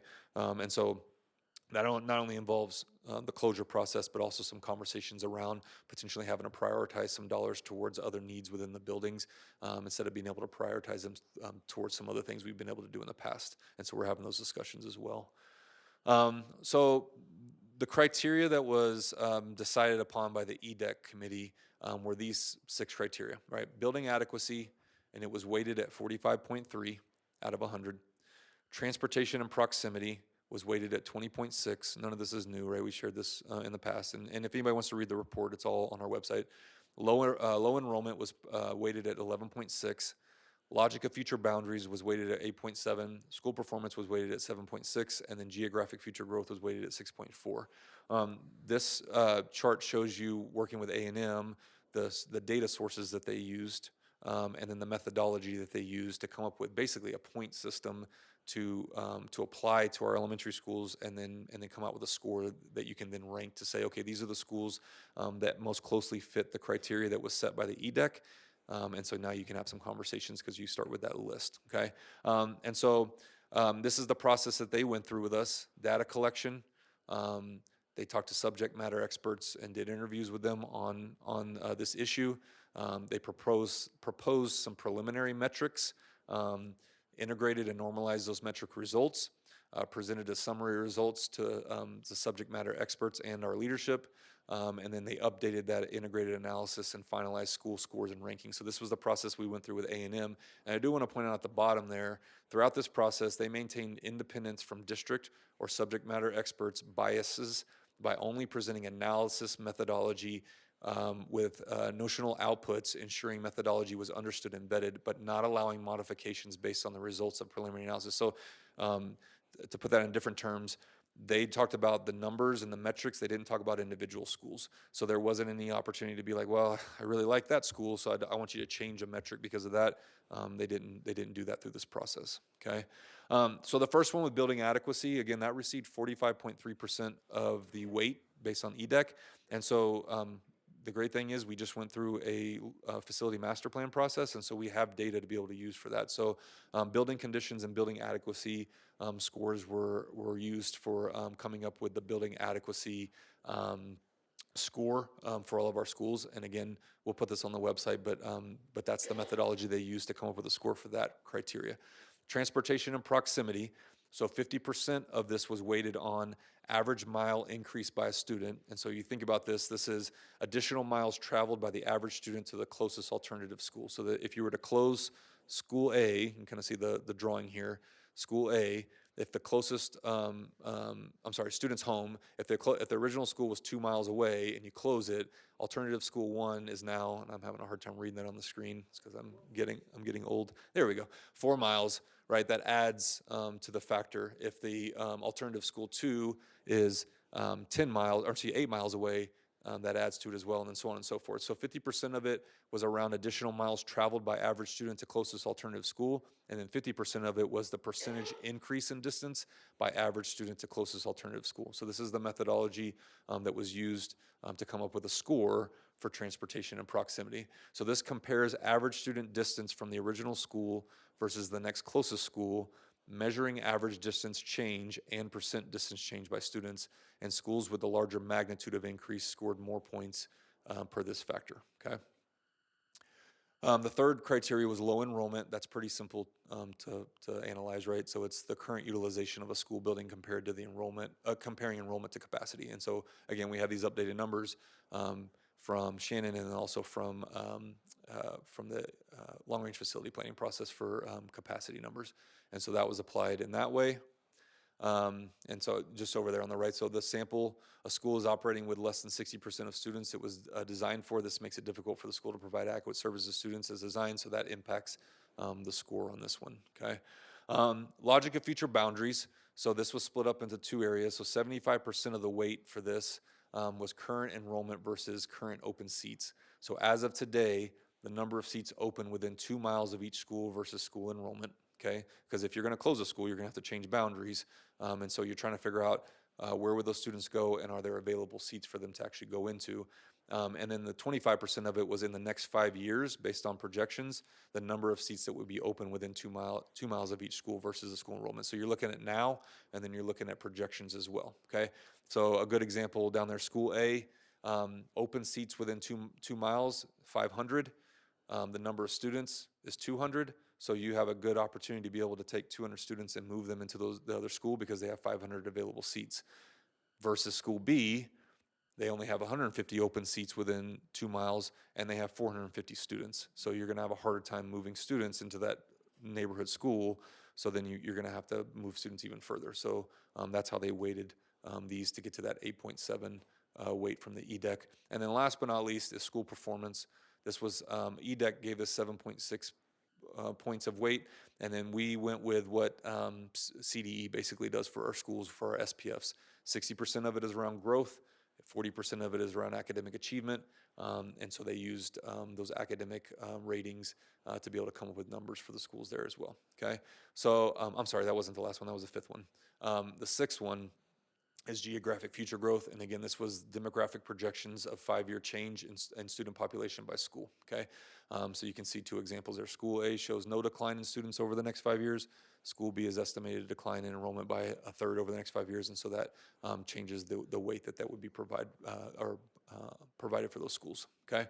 So the EDEC analysis produced consolidated scores for elementary campuses considered by EDEC. Results of each metric were normalized against peer schools to allow metrics of different magnitude and measure to be compared equally. And so it comes out with a ranking. The schools with the highest total rating were scored highly on the criteria established by EDEC and are the least likely candidates for consolidation, while schools with a lower score identified as priorities for school consolidation. So all this work with A&M, this whole process was to try to come up with a list applying these criteria that you could start to work off of, basically, okay? So now we talk about scenario planning, because it's not just here's the list, make a decision. We have to actually run scenarios to make sure this makes sense in real time. So we combine the financial analysis and school health perspectives to understand scale of consolidation needed, understanding the impact of enrollment forecasts on the future state, identifying floors for savings and or school size. We consider the network of impacts, so feeder patterns, transportation, things like that. We developed several consolidation scenarios based on those factors that needed further analysis, which is what we're doing now. Reviewing those proposed scenarios for schools included a boundary phasing option, okay? Understanding financial, enrollment, and community impacts of each scenario, understanding a SWOT for each proposed scenario, and then ranking the scenarios based on impacts. That's the work we've been going through right now as a team, working with A&M and with Shannon, okay? So I want to go back to this for a second. Why are we still talking about this? Well, as I mentioned, we're still declining, okay? We're still going through this as a district. We're going to continue to decline in enrollment. We cannot ignore this issue, we can ignore the issue, but I just shared with you what's probably going to happen if we do that, right? We're going to continue to cut FTE from schools. The projections show 43 at the elementary levels for next year. Or if we try to subsidize that, that means we're pulling about $4.2 million out of reserves again, which isn't sustainable. So we can do that, or we can make the right decision, which is to actually right-size our district by closing some schools, which I know is tough, but that now we can better utilize and staff the buildings that continue to exist after that. So this is just a model. Again, it can shift, but these are Shannon's projections over the coming years, and we're going to continue to deal with this issue. The last thing I want to talk about is just some themes that we tried to stick with through this process. One of them is putting kids first. Every decision that we're making is around how do we make sure that we're maximizing opportunities for kids in our schools, the programs that we offer them, the resources that we offer them. So we have to keep that in mind in everything we're doing. Also looking at national trends, right? This is not just a D51 problem. This is happening across the country. It's happening across our state, okay? And so we're trying to respond to a larger trend that is happening, and we're trying to be more proactive, to be honest with you, and that's the leading from the front.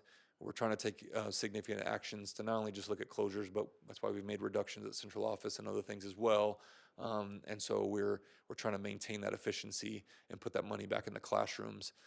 But as we consider school consolidations, we are also taking the following steps for around consolidation. So we don't want to wait too long, right? We've heard from other districts that waited a really long time on this, and the negative impact that's had on their communities. Prioritizing sources of savings, so coming from building costs, reduction in front office positions, improved pupil to teacher ratios, and then also looking at the total number of employees needing to decrease across the district based on vacancy rates, attrition, et cetera. We'll talk about that at a different time, but thinking through whatever decisions we make, how is that going to impact staff, because we want to prioritize the staff that we do have and finding positions for them like we did through the East and the 8-9 closures. I think a theme for us has been an objective approach as well. So this was a community-involved process to identify criteria, and we've tried to be objective in our analysis as well. Okay, not picking favorites, but saying here's the criteria that were developed over that. I can't remember how many months it was. 5 months, 4 months. I can't remember what it was. And saying we're going to stick with these criteria that were developed and not veer from that. And then I think the last one is just the cost of waiting, right? Delaying this means spending more money for longer on underutilized schools in disrepair, which are not currently serving kids, as well as schools with healthier facilities and strong enrollment. And then the cost of waiting is not providing the best possible learning environment for our kids while throwing good money after bad to keep the building safe, okay? So those are themes that we tried to keep at the forefront throughout this process for us. So moving forward, where we are now is we're trying to finalize these scenarios and recommendations, okay? We've been trying to work through this so that we can make sure that what I bring forward to the board is I'm 100% behind. Early November, we want to share, because the policy states that I need to deliver a report to the board with recommendations. So being able to do that early November, sharing those recommendations with staff at the impacted schools, and then releasing that report. We want to obviously talk to staff before we release anything to the public to be mindful of them. And then having that public presentation, the next time we'll have a board meeting won't be until November 12th. So having a presentation there. And then also in November, the board voting on the closures for next school year. And then we spend the November and December month, the rest of the time leading into the spring, engaging with families at those impacted schools to share what options and steps come next, right? Prioritizing the transition process moving forward, okay? So that's what we have coming up next. And so I'm gonna stop there and ask if there's any questions about where we are and where we're headed. I have a question. First, thank you for the report. It's wonderful. You put it in detail, so I really appreciate it for myself. On your timeline, it looks like on your timeline that staff and community will know which schools you're recommending to close at the same time. I would recommend that staff find out way before public, so Yes. your timeline sort of. Yeah, and that's a mistake on my end for the wording. Yes, you're right. That's the plan is we want to obviously talk to staff first and let them know the decisions before we would then go out and release anything. And that's why I mentioned on there too that once it's shared with staff, it's going to be out in the community. And so once we have an opportunity to be able to share that with staff, then I think putting out the report and so folks can understand the why behind it would be important. So, but yes, I should have worded that better, but the plan is to talk to staff first. Any other questions about this? No, I just, on one of your earlier slides, just want to highlight and just show appreciation that prior to our 2 newest board members joining us, is that we felt compelled as a board to make sure that we were sort of tightening our belt across the district.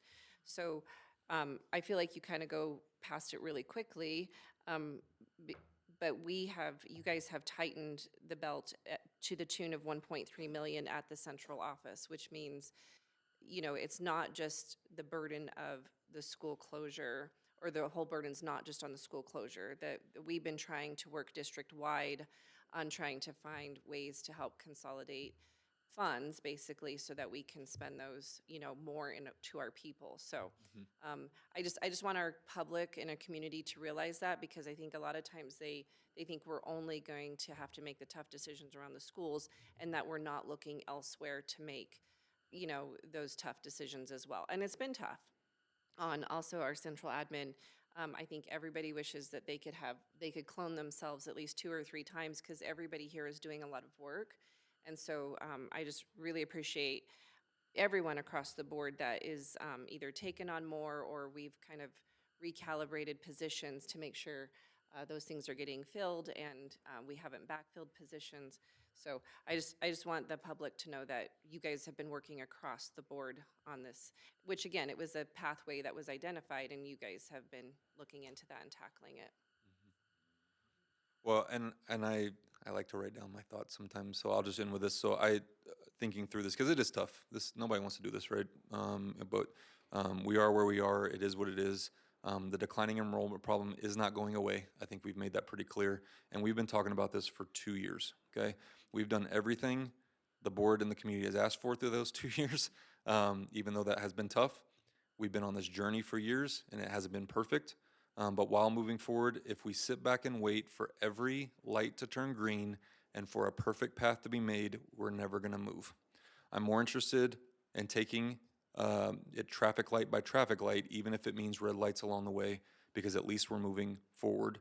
Inaction is inaction, and it's a decision, and inaction is not what is right for our district. We need to make some decisions, as tough as they may be, and move forward as a community. We can spend our time thinking about the past, wondering why we have declined, holding on to something that isn't our current reality, or we can spend our time focusing on how we can best educate the 20,000 students that we do have in D51, and I'm more interested in the latter. I love our district and our community, and I know the board does too. My job and our job is to do what's best for the district as a whole, not what feels best for one individual school over another. And what's best for our district as a whole will 99% of the time align with what feels best for individual schools, but the only way I can take action and take care of our district and prioritize each individual school is by always putting our district's needs first.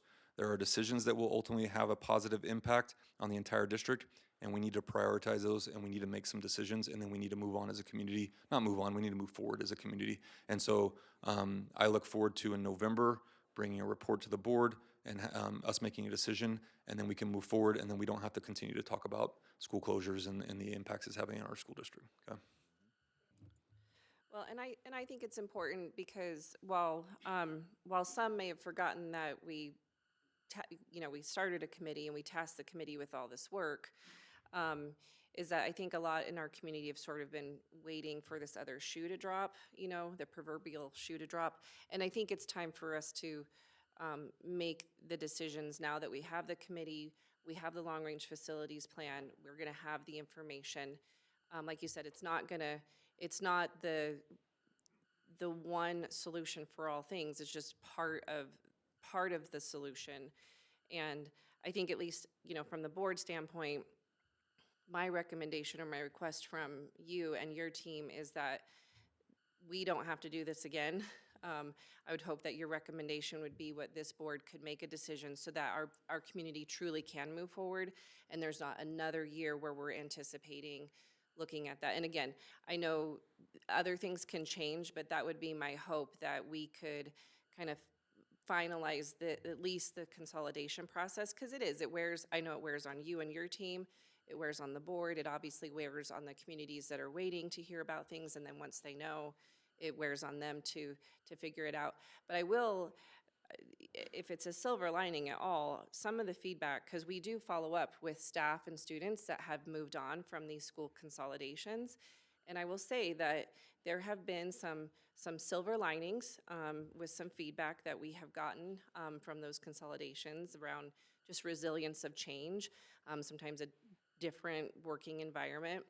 And so I think we sometimes lose that while change is always inevitable, I think it's like what you're saying, Dr. Hill, is let's make the best out of this opportunity and not try to dwell too much on what we're going to have to go through, but let's look forward and move forward in that. Well, and I appreciate that, and I appreciate you bringing up the idea of around the numbers of schools, because that has been part of this process as well, is trying to figure out, you don't want to do too much to where it could have a negative impact in another way, and so we want to make sure that we're not only taking care of budget and enrollment numbers and programs within our buildings, but also taking care of our people within our schools. And so, working with HR, we've been having that conversation as well. And so that's why, that's where we are right now, is trying to figure out what's that right number. I don't think there's a right number, but what's the best option? And then which schools might be the best option within that number. And then that will be the recommendation moving forward. And we'll talk about that, and it'll be in the report, but also in November, as well as like how we came to that conclusion around a certain number of schools. So, but I appreciate you bringing that up. Board, any other thoughts or questions? All right. Well, thank you. That was a really well-done report, really well organized, so thank you for that. And you said we are putting this out for the public to see on our website? Yeah, I always send the PDF to Amy, and then she uploads it on the website under the board meeting, so people can go and find that under the items listed on the board agenda. This is kind of a great culmination of what's been transpiring over the last 2 years, and I think the timelines are going to be really helpful for people to kind of understand where we were and where we're going. So, all right, what do we have next? So, President Oh, Heiss, yeah, go ahead. Can we take a bathroom break? Oh, yeah, do we need, yes. All right, we're going to take a quick, let's see, 6:04, let's come back at 10 till. So, thank you.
All right, I think we're ready to resume. So, Dr. Hill, is Mel and her team coming up next? Yeah. Sorry, I forgot we still took had a an pause item. between the superintendent report. Yeah.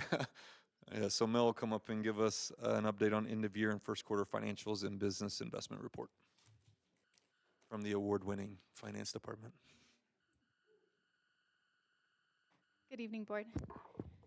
So you have 2 full packets of financials in your materials tonight. The first is for fourth quarter, end of year, and then the second is for the first quarter, which is activity through September 30th of the current 24-25 fiscal year. So just as a reminder, these are prepared quarterly. They're reviewed by our Fiscal Oversight Committee, who also include a memo to the board highlighting some of this information that I'll be sharing tonight. There's 3 years of budget and financial documents also housed on our financial transparency webpage. You should be able to go to any Colorado school district and see that icon for financial transparency and see the same set of documents that we have available on ours. So the first packet on G3 is for last fiscal year, fourth quarter, 23-24. For the close of the 23-24 fiscal year, in any budget year, there's a lot of things that can go right and a lot of things that can go wrong. And really, we closed the year with some things going right. Local revenues remain strong in specific ownership tax collections, and interest earnings remained high. Revenues came in at 101.8% of budget.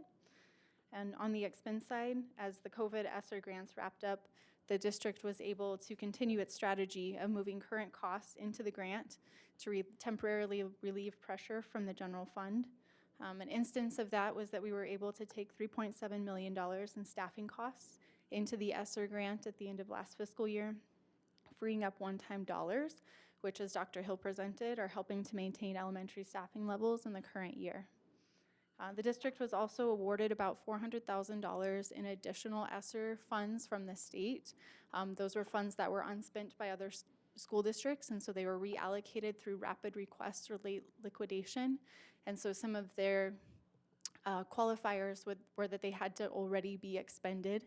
That way the state was ensuring that they wouldn't have to give back those dollars in the end. And so we were able to get those funds for some interventions. Again, those were costs that were already incurred as the state was closing out their dollars. Our ESSER funds are now closed out as well as of September 30th.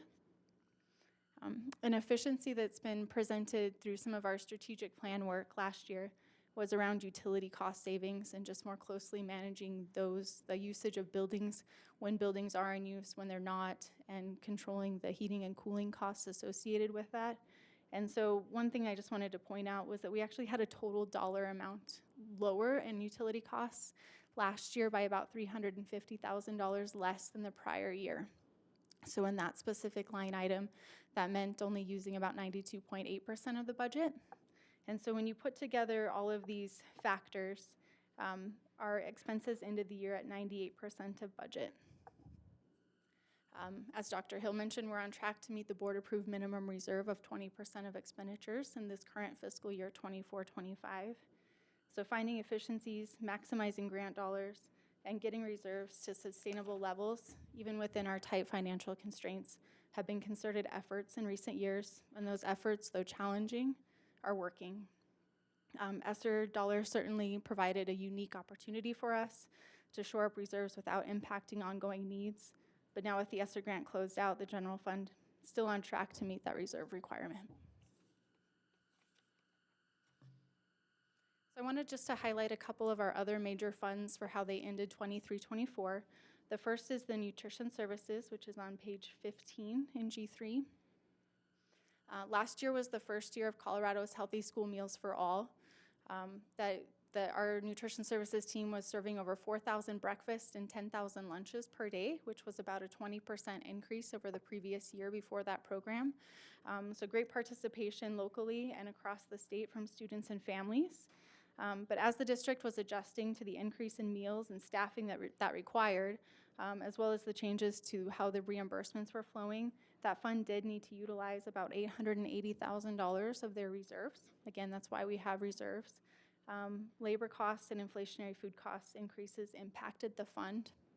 And so something that our nutrition services department is doing this year is they're really proactively looking at controlling overtime and additional hours. Those costs add up.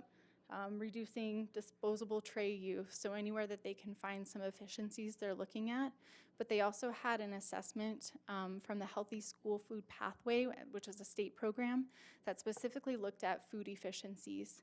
And so they were able to make some recommendations of helping to simplify some menu options, thereby limiting food waste.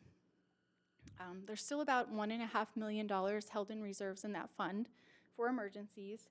But their goal is to get back to having a balanced budget by the end of the current year. Our capital projects fund is another one that I want to just highlight. So that's on page 22. That fund received a disbursement of school land dedication fees that the district requested to reimburse some of the costs previously paid from that fund. Actually, for this building, the R5 Summit building, this contributed to our revenues exceeding budget, just due to timing, really. Those funds were received in the spring, which was after our budget readoption had happened in January.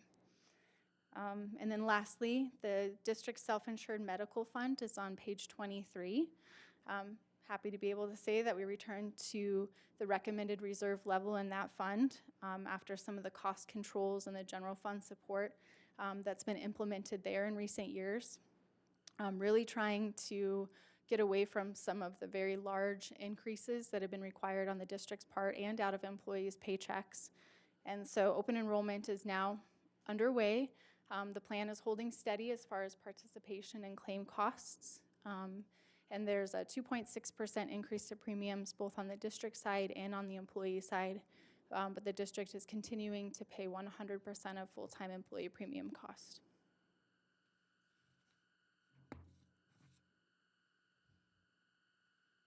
And then turning to the current year through September 30, that's in G3B of your packets. The fiscal year is still really getting underway. A lot of unknowns without having a finalized October count, some of those things that ultimately will impact how this year goes. But so far, not really any major changes to revenues or expenditures. They're tracking as we would expect. One thing to note in the general fund, if you're looking at our revenues that have been received through the first quarter this year compared to prior years, is that we're about 3, almost 4% ahead of where we were in prior years. And that's because of a Senate bill that was passed last year, SB 2417, which just smooths the disbursements. So we normally get a large portion of our local property tax dollars in the spring. And before, the state share was just spread evenly over the 12 months. But now instead it shifts that we'll receive some of our state revenue early in order to provide more equal payments throughout the year until those local property taxes come in. So it doesn't change the overall dollar amount that we'll be receiving, just kind of the cash flow piece of it.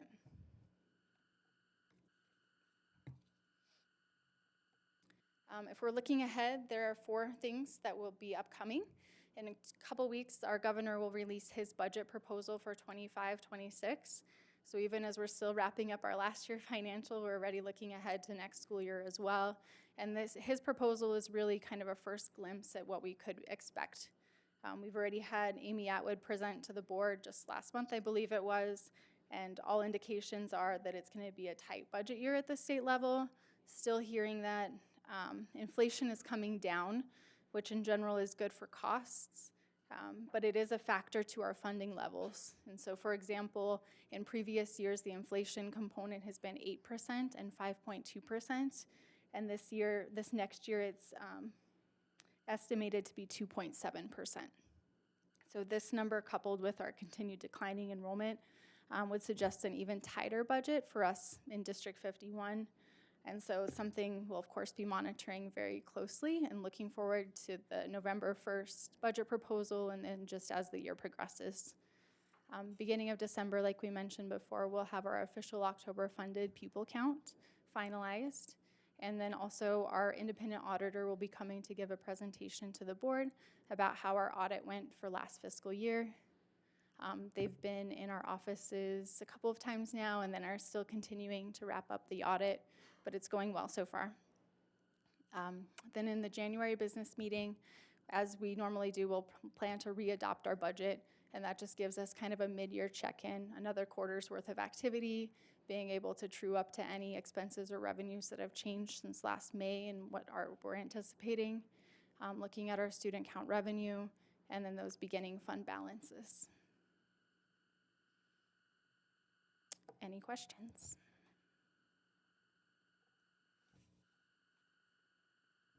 Does the board have any questions? Can I add something, because you didn't talk about the good news you got to, so Mel won't ever brag about herself. So I'm just going to read from the email, but we just got the financial info back that she mentioned a while ago, and this report is put out each year by the Office of the State Auditor and shows that we are meeting all financial benchmarks and improving in several ratios. This goes against the trend of an increasing number of districts missing benchmarks and showing signs of financial stresses.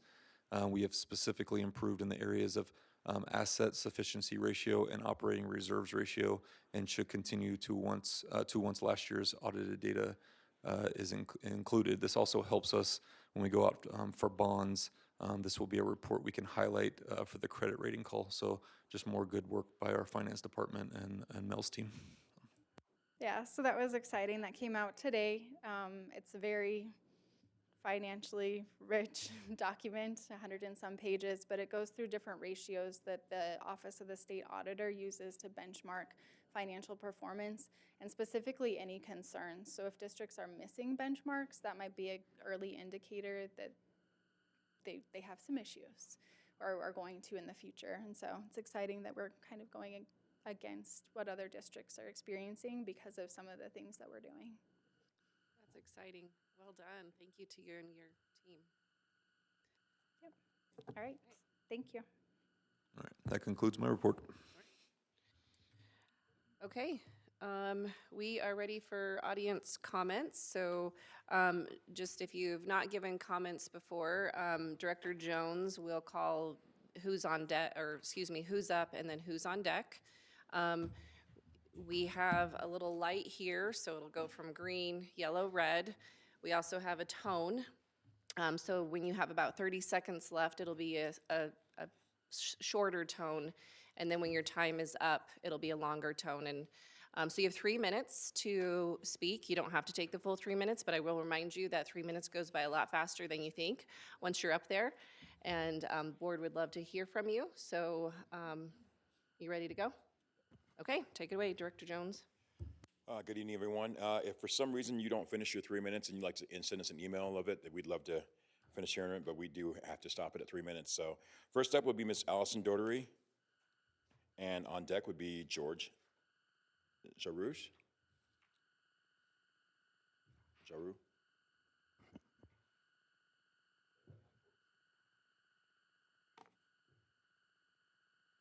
Hey, thank you for allowing me this time to speak about something that is very important to me and my students' access.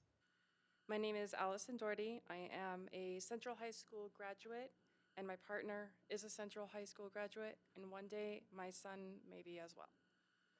Now, there are a number of reasons why Central High School is in desperate need of a rebuild, but today I will be speaking as one of the 3 severe special needs teachers at the school and the lack of safety and accessibility we deal with daily. Inclusion is a priority with our students, but the current state of Central High School makes that very difficult, if not impossible at times. There are 4 levels to the main building and not 1 ramp. The second floor classrooms are completely inaccessible due to Central not having an elevator. Even the old Grand Junction High School had an elevator. In the 2-floor school, that still leaves 3 of the 4 levels mentioned.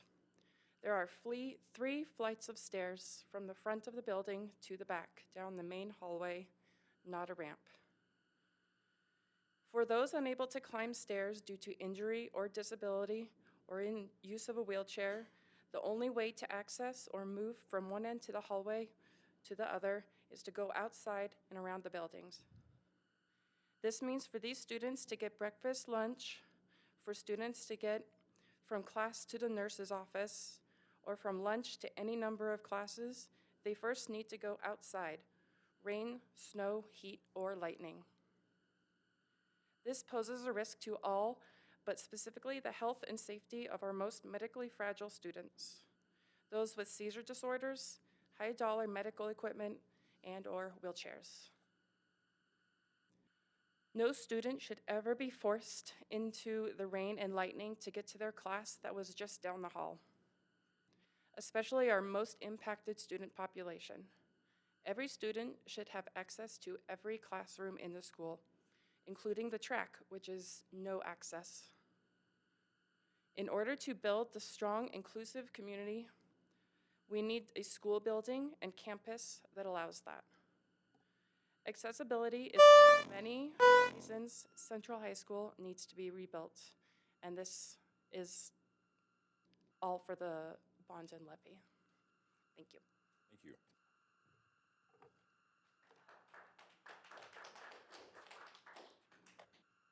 Okay, up next we have George. George, what's your last name?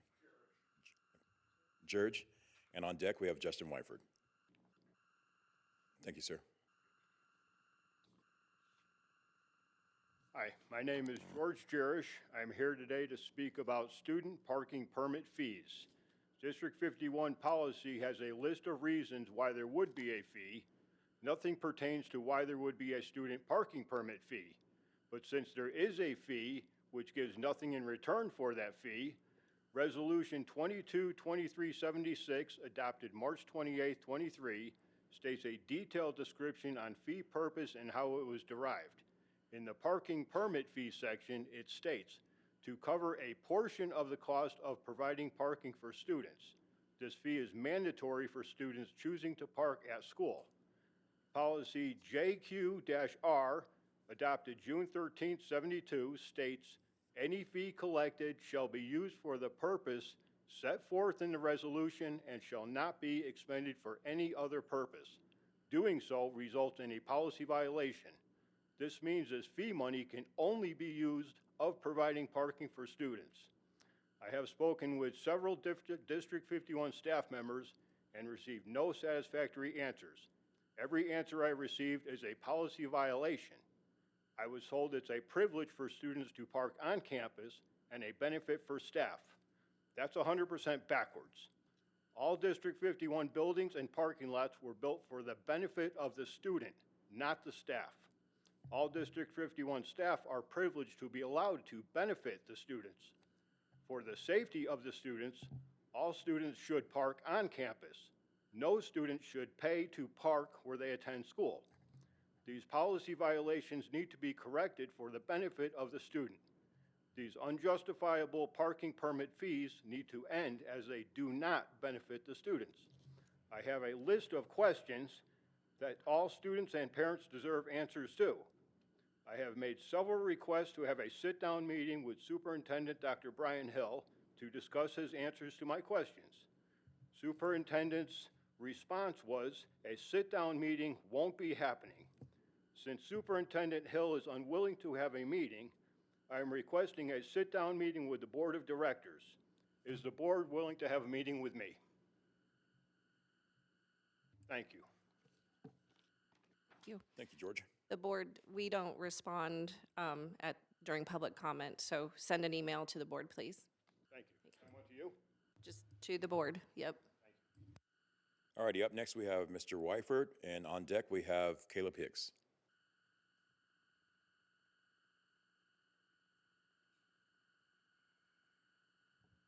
Thank you. Thank you very much. My name is Justin Whiteford from Grand Junction High School, and I'm here in support of 4A and 4B. First of all, thank you for accepting the invitation for our naturalization ceremony next week. We appreciate that. We look forward to seeing you. I'm here to support our fellow high schools and other buildings that will benefit from this.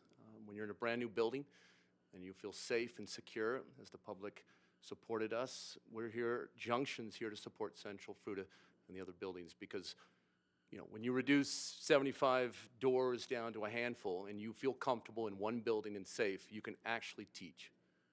You can teach without anxiety, you can teach without the pressure and the overwhelming feeling that something might happen. It's just second nature now in education that something might happen, and kids can actually learn.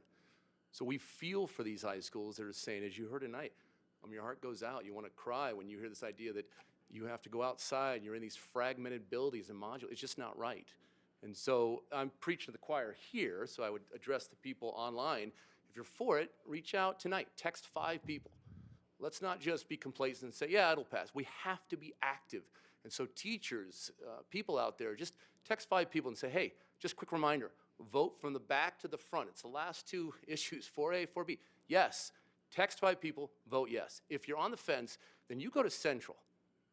And if you're okay with these kids in wheelchairs, and it's not ADA compliant, and they can't get to the second floor where the science rooms are, and you're okay with that, that's on you. And if you're okay to go to Fruita and see those modulars outside, and okay with them getting an entire new grade level in, and they're trying to manage that, and kids around modulars, and you're okay with that, safety should be number 1. There's other issues, fine, we can vote on that, but we can't debate safety, and we feel safe at Junction. And we want them to feel what we feel. And so I'm here to just beg people, go see it for yourself. Don't be lazy and vote no. Go see Central, go see Fruita, and realize that every school actually gets something from this. If you vote yes on 4A and 4B, every school gets something. So even if you don't go to those schools, we're gonna finally get up to where we need when you're, and I'll leave on this note, when you're dead last almost in the state for funding, and then Colorado's dead last in the country, we're up against this monumental task to try and solve. When you have facilities where these people don't feel safe, it's just not right. And you gave us the safety and freedom. Now give it to those schools because they deserve it.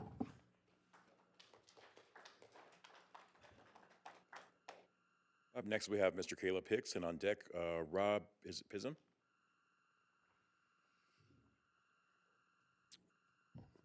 Good evening. My name's Caleb Hicks. I'm a physics teacher and student council advisor at FMHS.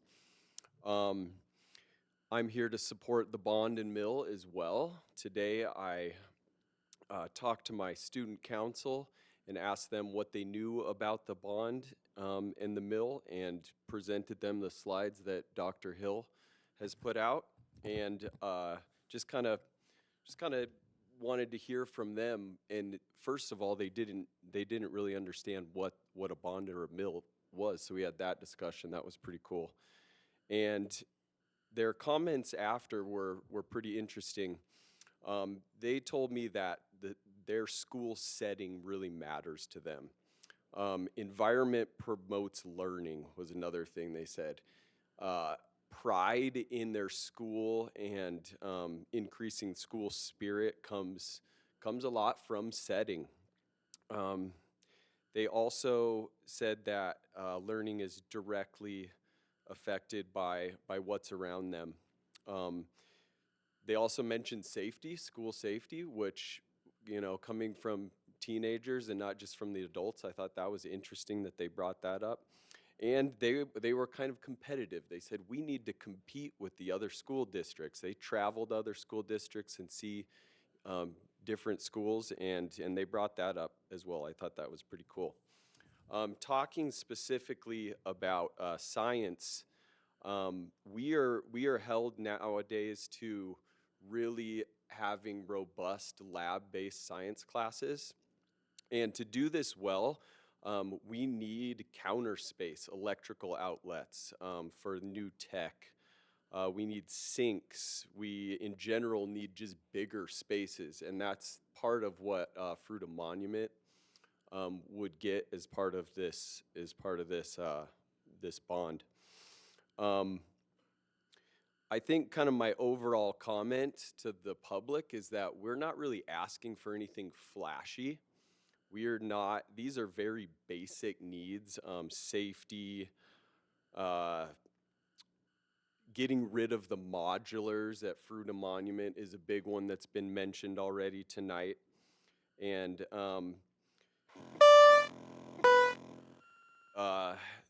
yeah, we're not asking for brand new everything. These are very basic needs, and I think that's something that the public needs to know. So thanks for the chance to speak tonight. Appreciate it. Thank you. Alrighty, up next we have Mr. Rob Pism, and on deck, Carla Haas.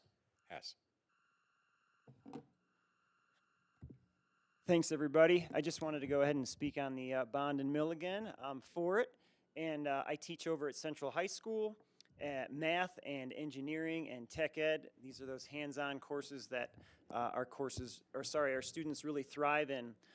But the biggest thing about why the bond and mill need to go ahead and get passed is because pride goes a long way. If you've ever walked into a room wearing a poor set of clothes, walking into a room with duct tape on your shoes, walking into a room unclean, unshaven, uncared for, that's what it kind of feels like when you walk into Central. And that's not fair. It's hard to go ahead and set the level and try to level up when you're already down near the bottom.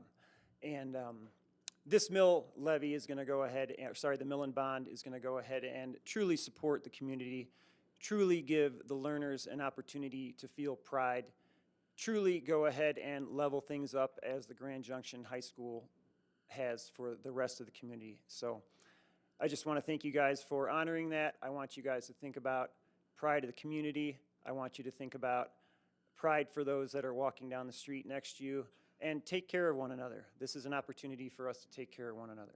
Thanks. Alrighty, up next we have Ms. Carla Haas, and after that we have Newt.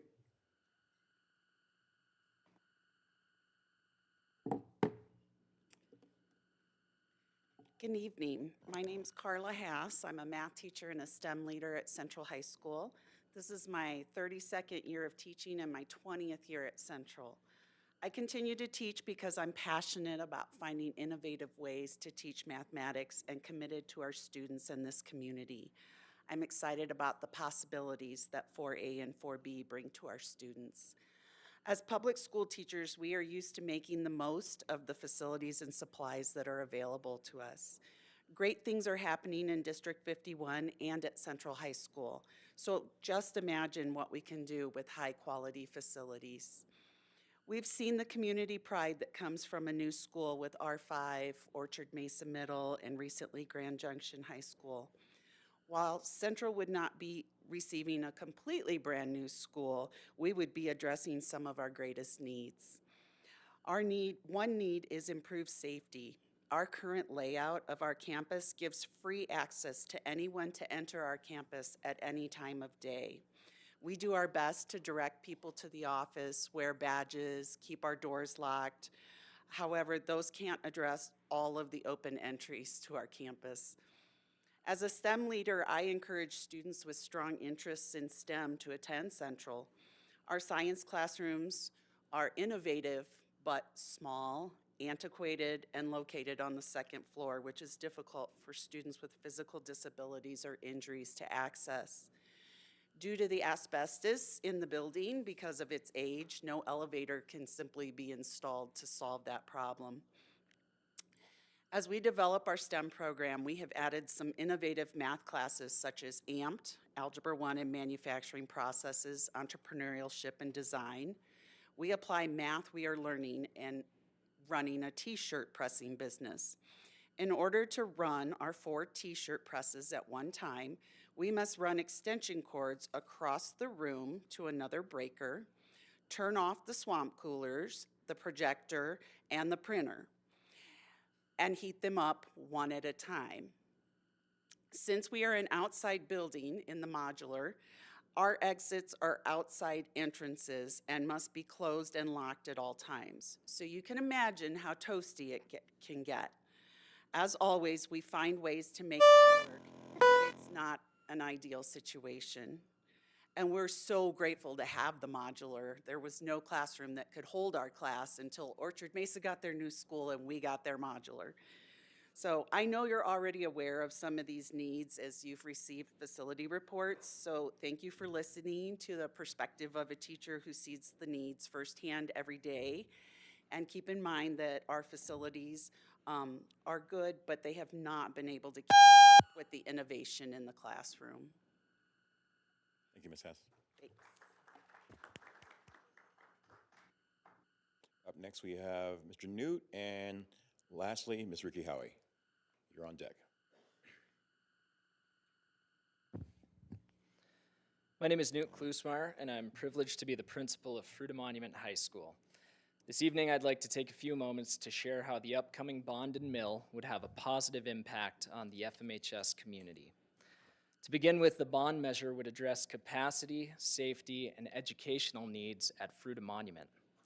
This year, we welcomed ninth graders onto our campus for the first time in 18 years. As a result, we have over 200 additional students and 20 additional staff members in our building. The original Fruita Monument was built in the early 1970s to accommodate a far smaller number of students and staff. To prepare for our new students this summer, FMHS added 2 temporary modulars to the south end of the building.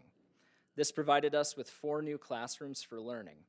Additionally, 6 teachers now share classrooms, and every nook, cranny, and office space is currently spoken for. If passed, the bond measure would connect our south building to our west building, adding classrooms to address our capacity needs. Safety is also a main concern when it comes to the needs of our building. Like I said, Fruita Monument has been added onto over the years, with the bulk of these additions happening prior to our current reality of lockdown drills and internet swatting.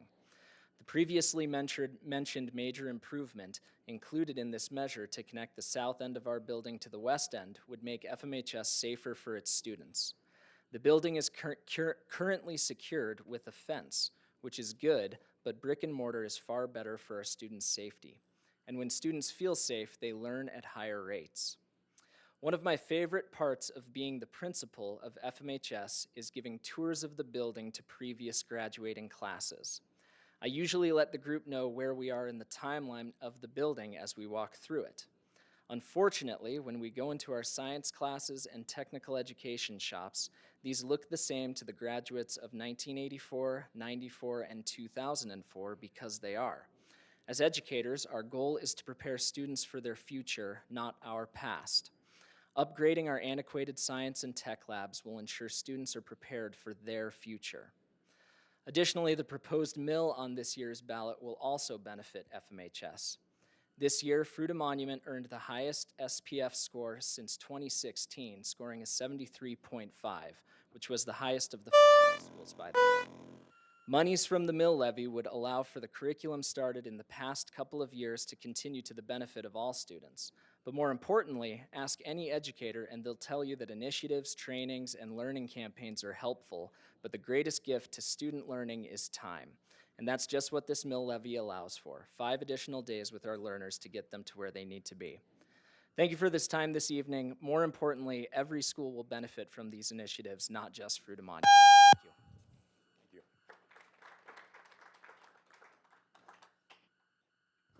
And lastly, we have Ms. Ricky Howie.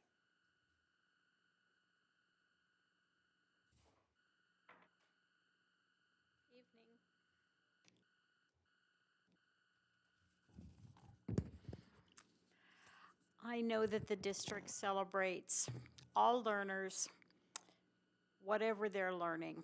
And I wanted to take tonight to remind you that on Saturday, out at the Red Fox Winery, there will be a car show, a classic car show. And the star of this show will be a vehicle that was built from the ground up by 5 students over 5 months at the Acme Chop Shop. The owner has a program. He does this all the time. One of my classic cars is there right now. It's a 1953 Packard Clipper touring sedan, and she is getting a paint job. And she will be gorgeous when she comes out. But these guys, these students, do everything from work on the suspensions to the gauges, prepping for paint, rust repair, all the wires, the seals.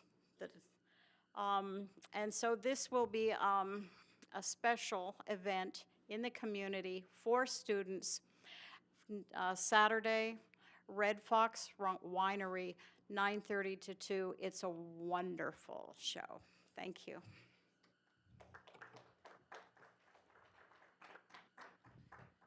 I believe also this Saturday, we have a tour of Central High School starting at 9 a.m. So maybe you can hit the tour of Central High School and then make your way out to Palisade and see the classic cars and the cars.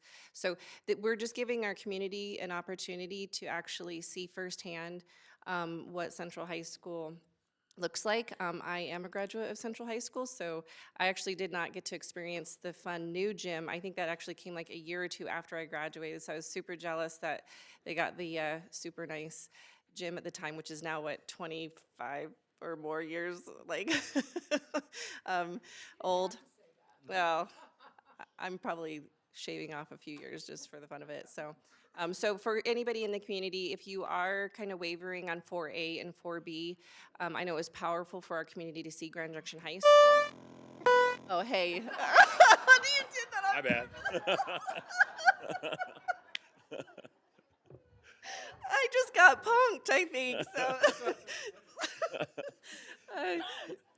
And obviously, new is if you call the office, right, if our community calls and wants to be able to take a look through the schools, I know our principals would accommodate as well. So I do also want to remind our community that this is a no tax rate increase, bond and mill. So when the board sat down and really looked at this, we wanted to try to find a win-win between an ask that we knew that we needed for our schools, but also something that would not put an additional burden on our communities. So we feel this is a really great way for us to get at least a start of the dollars that we need towards our facilities, and then keep the mill, which we feel we've proven has produced academic outcomes and is something that's ongoing. So anyways, vote yes for 4A and 4B, because as board members, we can say that.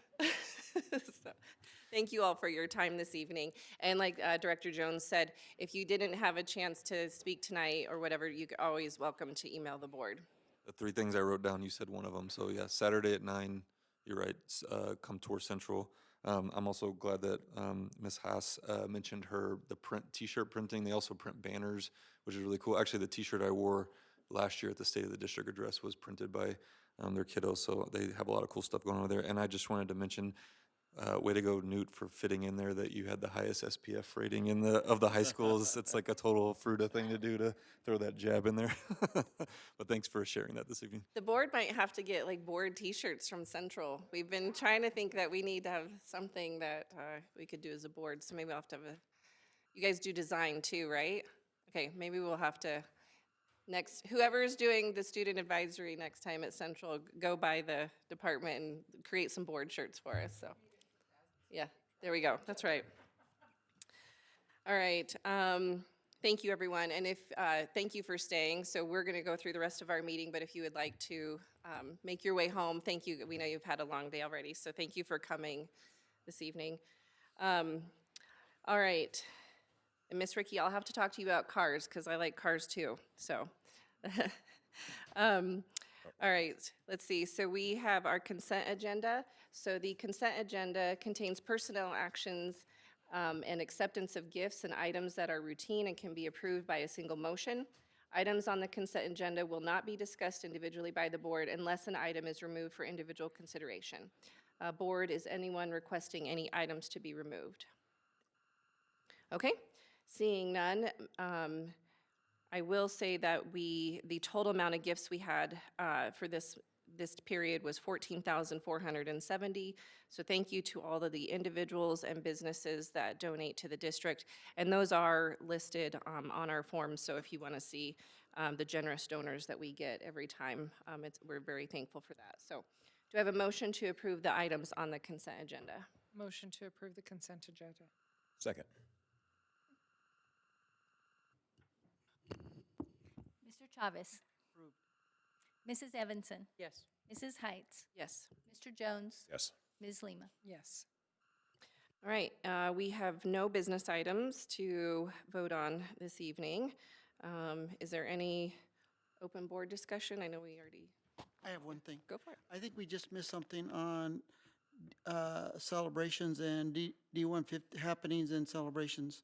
I think we forgot to congratulate Sierra for in October being engaged. Oh, her engagement, yes. Oh, yes. Yes, Sierra got engaged, so congratulations. Yes. Yes, we do. Thank you, Jose Luis, for pointing that out, so. Yes, we have to celebrate all the things. We are individuals outside of all of this work as well, right? We do have lives. Some days, right? All right, so our next meeting, just a reminder to our community, the board usually only has one meeting in November and one meeting in December unless there is a lot of information or for some reason we have to do an extra meeting. So we don't do our workshop meetings, we will just have business meetings those 2 months. So our next meeting will be November 12th, 5 o'clock here. Unfortunately, I think it's gonna be dark by the time that we start the meeting instead of getting out because of the time change, so. Anything else? I do real quick, just for our middle school kids and elementary kids, the little kid, if you like football, next weekend is Super Bowl for all the little kiddos. We have flag football, we have a 10U, 12U, and a 14U. And I know some of our district employees are coaches out there, so if they make it, they'll be out there in the Super Bowls. And so it'll be a great day. We'll be at Stoker all day on Saturday, starting at 8 a.m. And the last game is at, I believe it's at 6, so. All right. Thanks for the update. So, yes, and just a reminder to any of our schools, the board always loves invitations. We try to make as much as we can for the invites, and we appreciate being notified of those, so thank you. All right, well, thank you, everybody, for your evening, and be safe driving home tonight. Do you need a Motion to adjourn. Oh, do I motion to, yeah, motion to adjourn. Motion. Okay, we're adjourned, thanks.